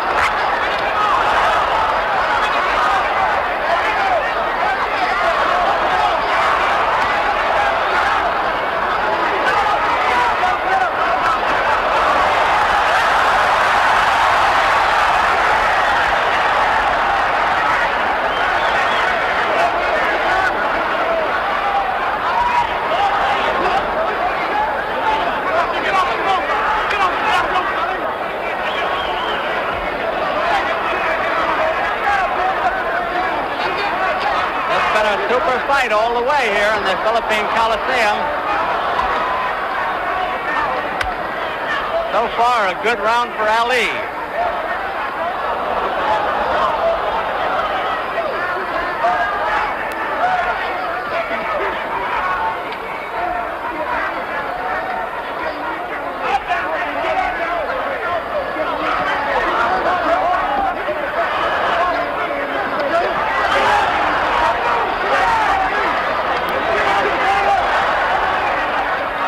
They're over in Frazier's corner.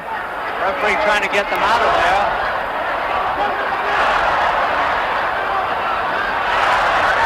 Frazier's teeing off on Ali now with the right hand. Ali will probably open up all of a sudden.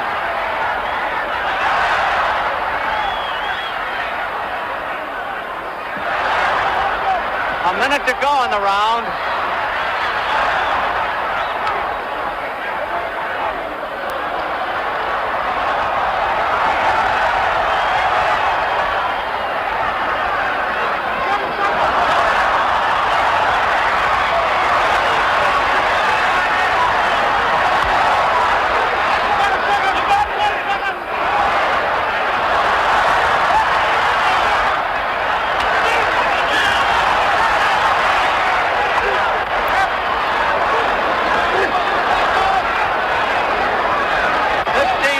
To go on the round.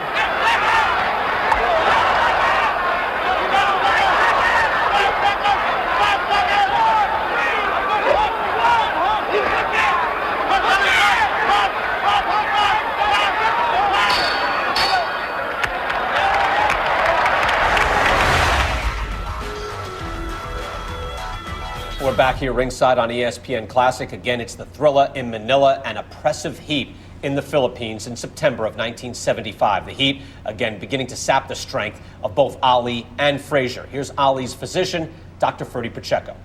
That's the best fight I ever saw in my life. It's the best fight I ever worked in my life. Best. Closest to life and death I've ever seen.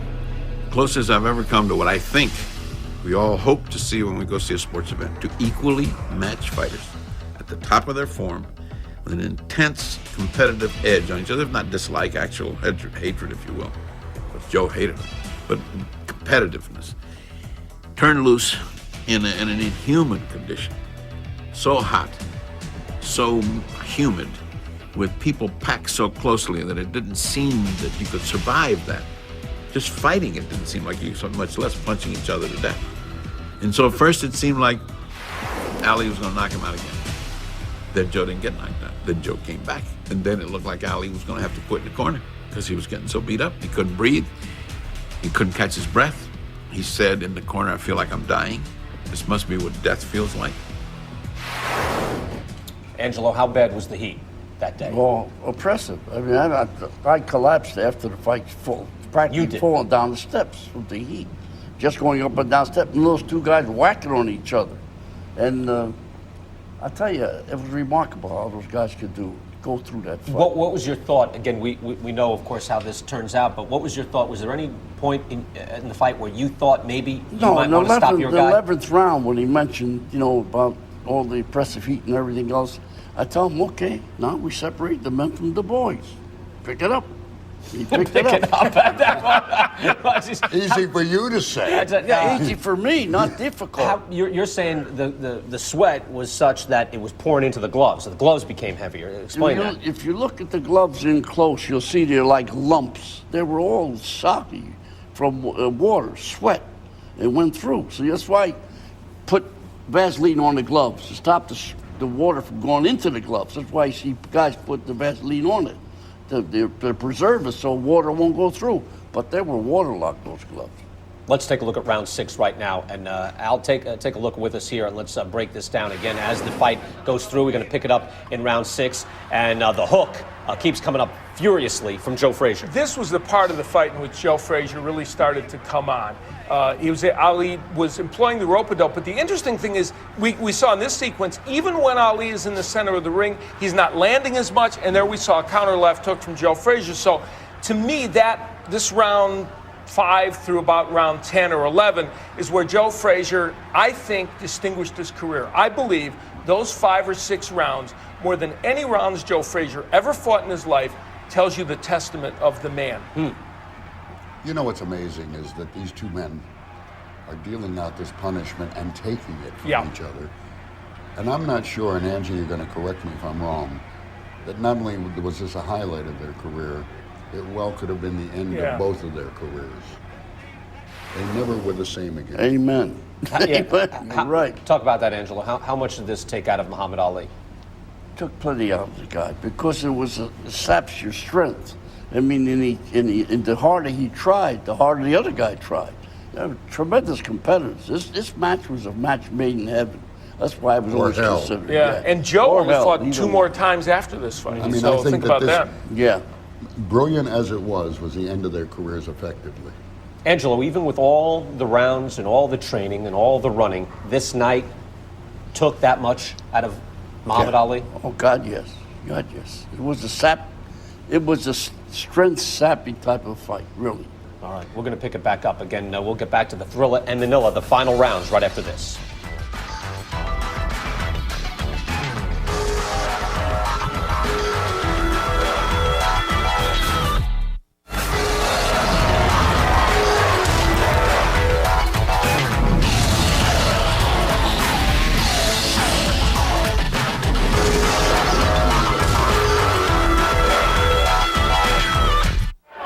Round 12.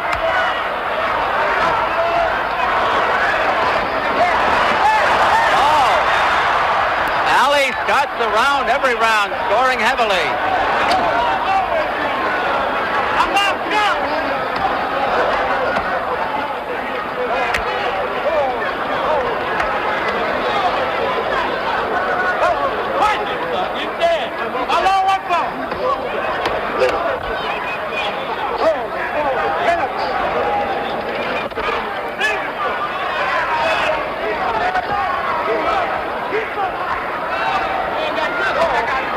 Frazier seems to be coasting a little bit here, and Ali is scoring on him.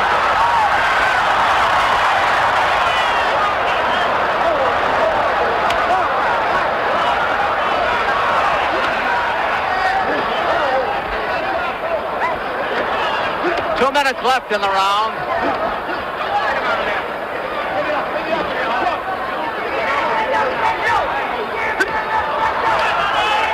Frazier looking for a spot on the inside.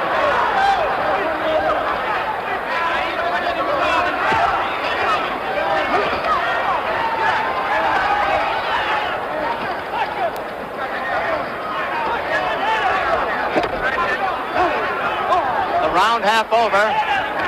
Get out of the rope, Sam! Get off the rope! Get off the rope, Sonny!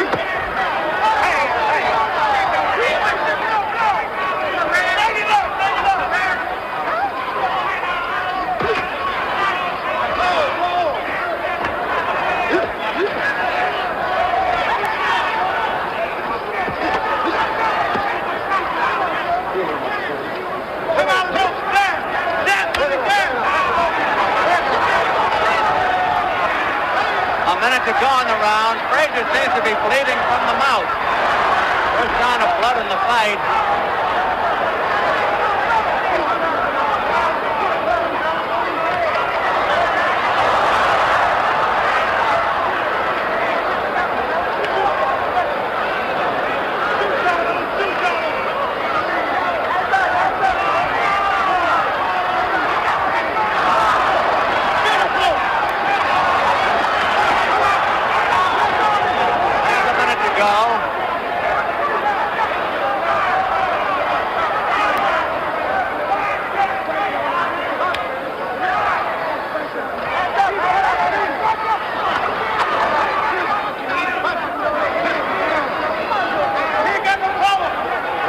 almost over.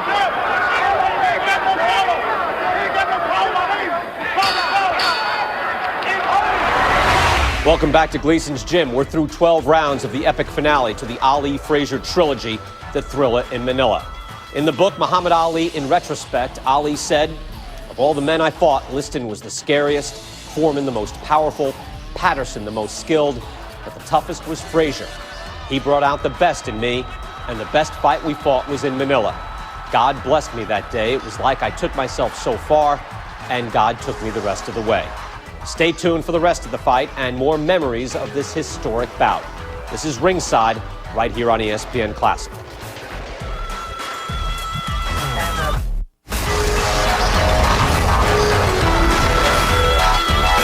Round 13.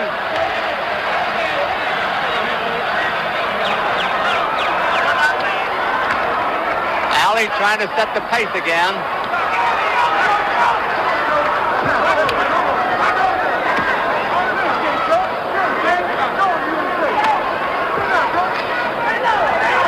Ali ready to open up with those combinations.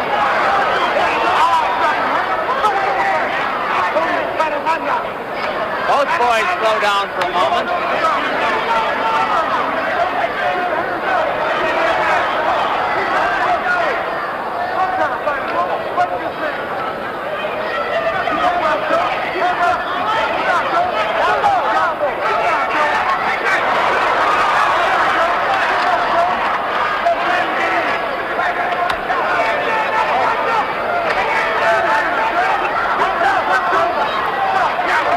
Left in the round.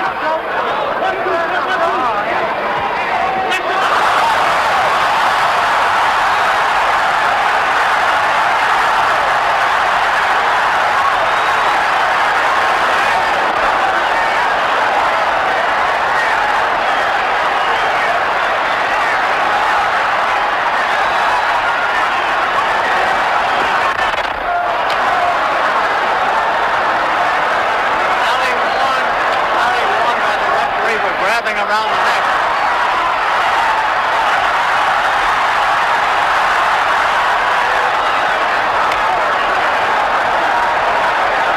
Big round for Ali.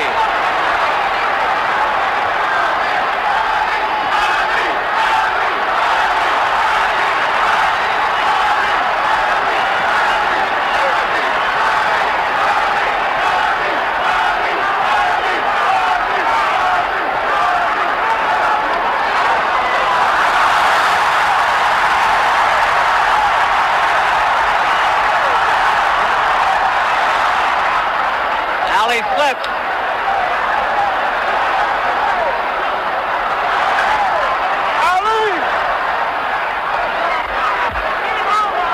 Ali holding.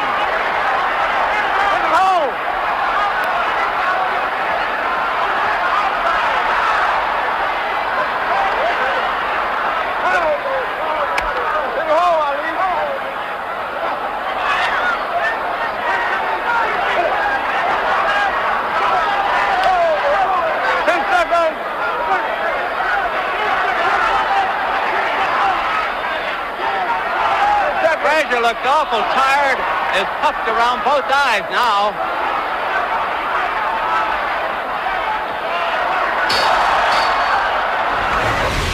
Keep it here on Classic for more of the Thrilla in Manila.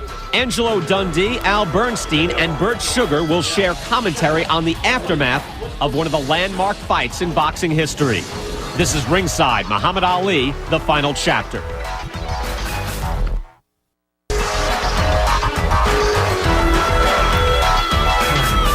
Back here at Gleason's Gym, I'm Brian Kenny alongside Burt Randolph, Sugar, Al Bernstein, and the legendary trainer Angelo Dundee. Welcome back to ESPN Classic's Ringside Marathon, The Thrilla in Manila.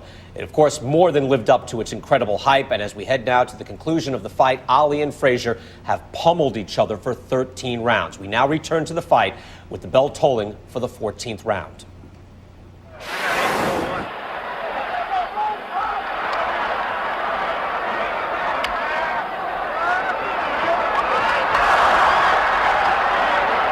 Has gone out for a knockout, I think, in this round. Whether he gets it or not is something else.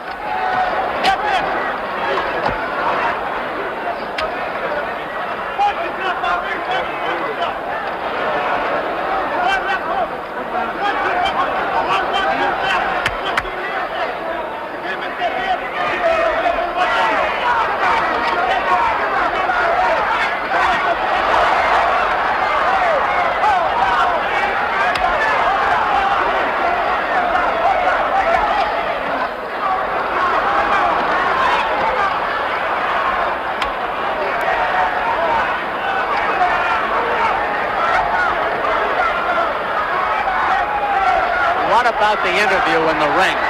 Yes, Ali!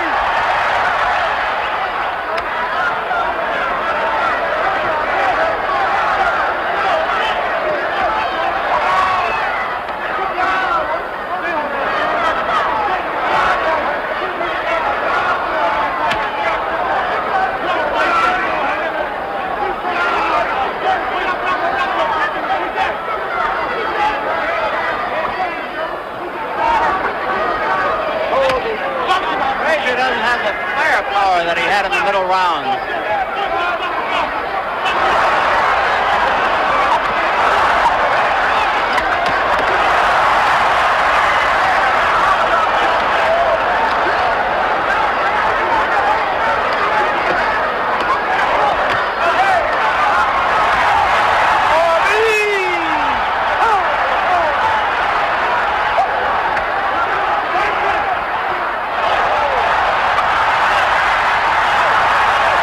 Frazier is hurt.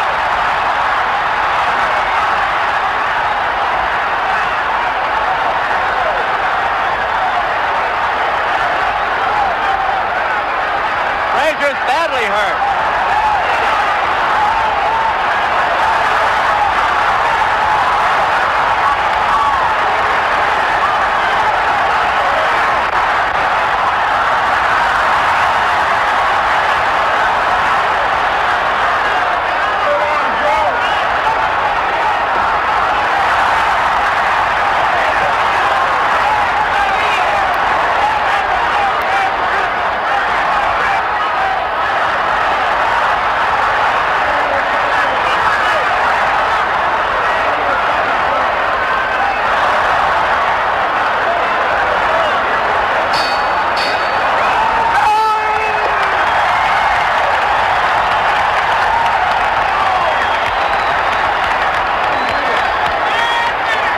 That was the biggest round of the fight for anybody.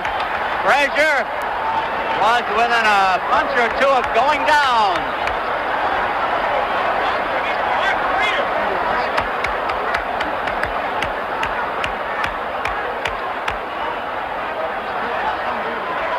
The doctor comes up and looks at Frazier. I think it's going to be over. It's all over.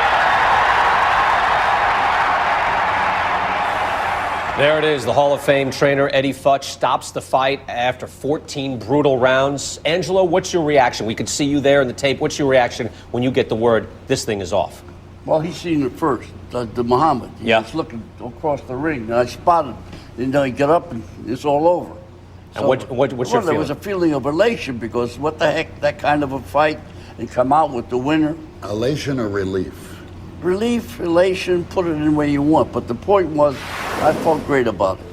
What type of shape is he in, Angelo? At the end of this, we're looking at him here. How was he? How was Muhammad? They brought the stool in there. He had gotten up. This is after. Yeah, but he doesn't look like he can get up. Well, you're right. You know, history. Might have been a little tired after those 14 rounds. History. You know, this is one of the what ifs. What if that had gone to the 15th round? How would Muhammad Ali have fought that 15th round? Could he have gone on? He'd have been there. He'd been doing his usual thing. Al, what's your thought on Eddie Futch stopping that fight? You know, Eddie Futch, I think Angelo agrees, did exactly the right thing by stopping that fight. He had great compassion for Joe Frazier. They remained friends, you know, to the day Eddie Futch died. And Joe Frazier has been sympathetic with what Eddie Futch did. Part of the reason why that 15th round would have been difficult, and Bert alluded to it, is the vision of Joe Frazier. Those eyes were so puffed up that he couldn't see those punches coming. So Ali would have had as tired as he was, would have been able to pot shot Joe Frazier. And that's, I think, a big reason why Futch stopped the fight. What about you, Bert? What do you think of the stoppage? I think it was, I think, very, very well done by, there's no need. I think Eddie's words, nobody will forget what you did here tonight, to Joe Frazier, encapsulate why he stopped it, and now Joe Frazier stands taller, and so does Eddie Futch. Sure. What was it on the cards at this point, Bert? Do you recall? Ali was ahead. Well ahead? Where was it exactly? One of them had him well ahead, too closely ahead. And so it's not like this thing would have been pulled out by a knockout in the last round. It would have been very unlikely. If they hadn't knocked each other out by now. And it's certainly looking at 3 more minutes, they would have sucked it up, both of them. You can justify Joe Frazier winning 5 or 6 rounds of this fight. There's no question. middle about rounds that. were Yeah, his. middle rounds. He wanted. He probably had 6 rounds in the bank, but was behind them. I mean, but he stands taller for his effort, and Eddie Futch stands taller as a trainer and a compassionate human being. Yeah, looking at the possibility of a ring death there, Yeah, that or- night, where it or took so damage- much out of each fighter. Let's listen in. Both fighters right now in the post-fight showing mutual respect. He is tough. He's a great fighter. I'm so tired, I don't want to do nothing. I want to rest for 1 week. My hips are sore. My arms are sore.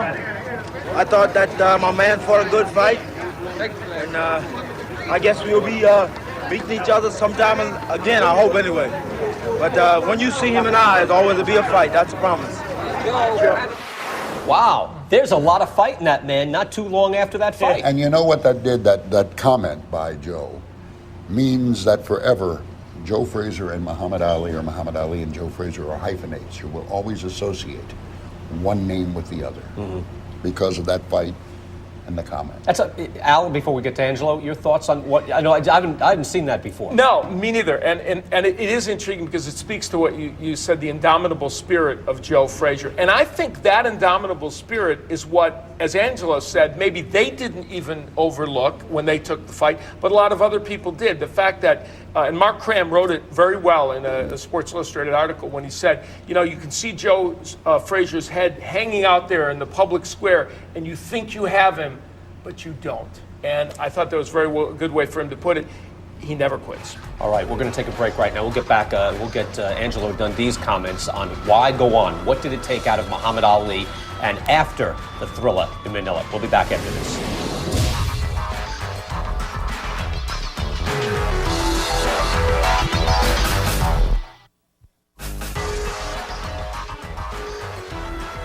And we're back here ringside at Gleason's Gym. Brian Kenny, Al Bernstein, Angelo Dundee, and Burt Randolph Sugar. And now we're talking Muhammad Ali after the Thrilla in Manila. And we've touched briefly on, guys, what it took out of Muhammad Ali. And really, would it have been a good time to just stop fighting? And yet, Al, the resume in and of itself, post-Frazier 3, is impressive. Talk about those fights. It's really astonishing given the fact that, we're all in agreement, and certainly Angelo was there firsthand to see it, that this took so much out of Muhammad Ali. And after that, he was still able, in 10 more fights, to beat Jimmy Young and Kenny Norton, though many Jimmy Young, please don't count. Well, I agree. I thought he lost to Jimmy Young. I thought he lost to Kenny Norton. But he was competitive against these 2 very good heavyweights and got the wins. He had his 2 fights with Spinks and beat Ernie Shavers, who was a monster puncher. So here's this fighter in his 30s, heading toward 40, who's able to do that after this beating. There was one wonderful story about the Ernie Shavers fight. And this man could knock down buildings, by the way.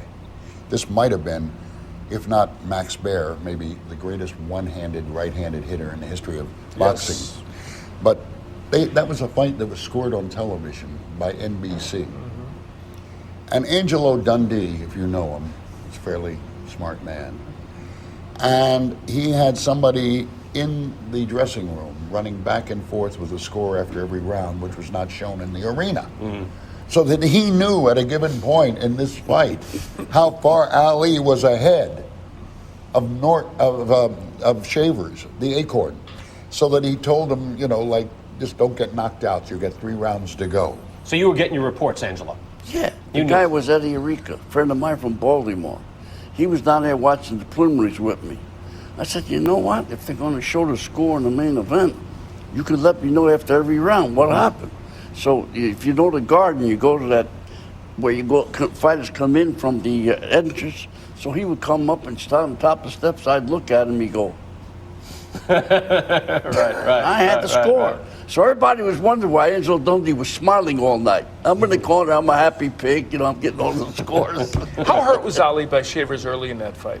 He got hurt in the 2nd or 3rd round, and he faked Shavers out. How much do you think he was hurt? Well, listen, Shavers could knock down a building. Yeah. And my guy thank God, had a little steel in the building, because Shavers could punch. Angelo, what were your thoughts of Ali continuing his career? Well, everybody asked me why, and I told him to stop. Well, I don't believe in that. I believe the fighter has a God-given right to stop himself. I don't think what I did. I'll be honest with you. Have you ever told any fighter to stop? No, but let me give you Muhammad. Muhammad, when he was a kid, see, in the Fifth Street gym, it was all eaten up with termites. And there's parts of the floor that would wave up and down. There was a drugstore down below. So this guy skipper rope. Muhammad, that guy's stuttering. Heavyweights, they're a little shot that they don't have the rhythm.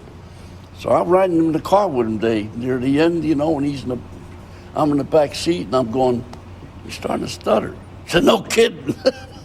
He remembered. The Ali Center is opening up now. Your thoughts on his legacy? That's magnificent. We were there.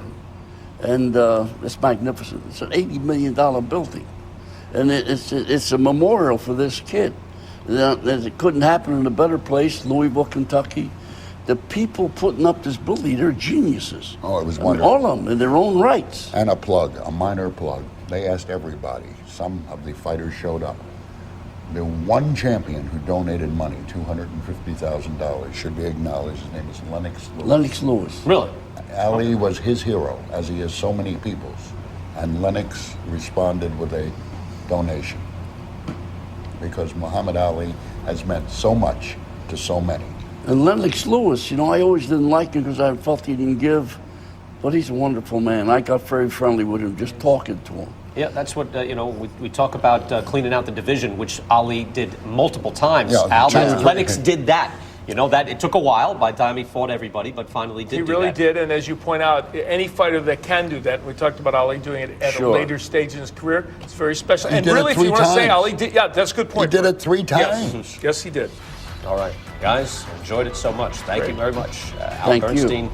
Angelo Dundee, Burt Randolph Sugar. Our thanks to everybody here at Gleason's Gym for coming by. Our appreciation to everyone, including Chuck Wepner, the Bayonne Bleeder, as well. I'm Brian Kenny. Thanks for watching, everybody. I got some of them on.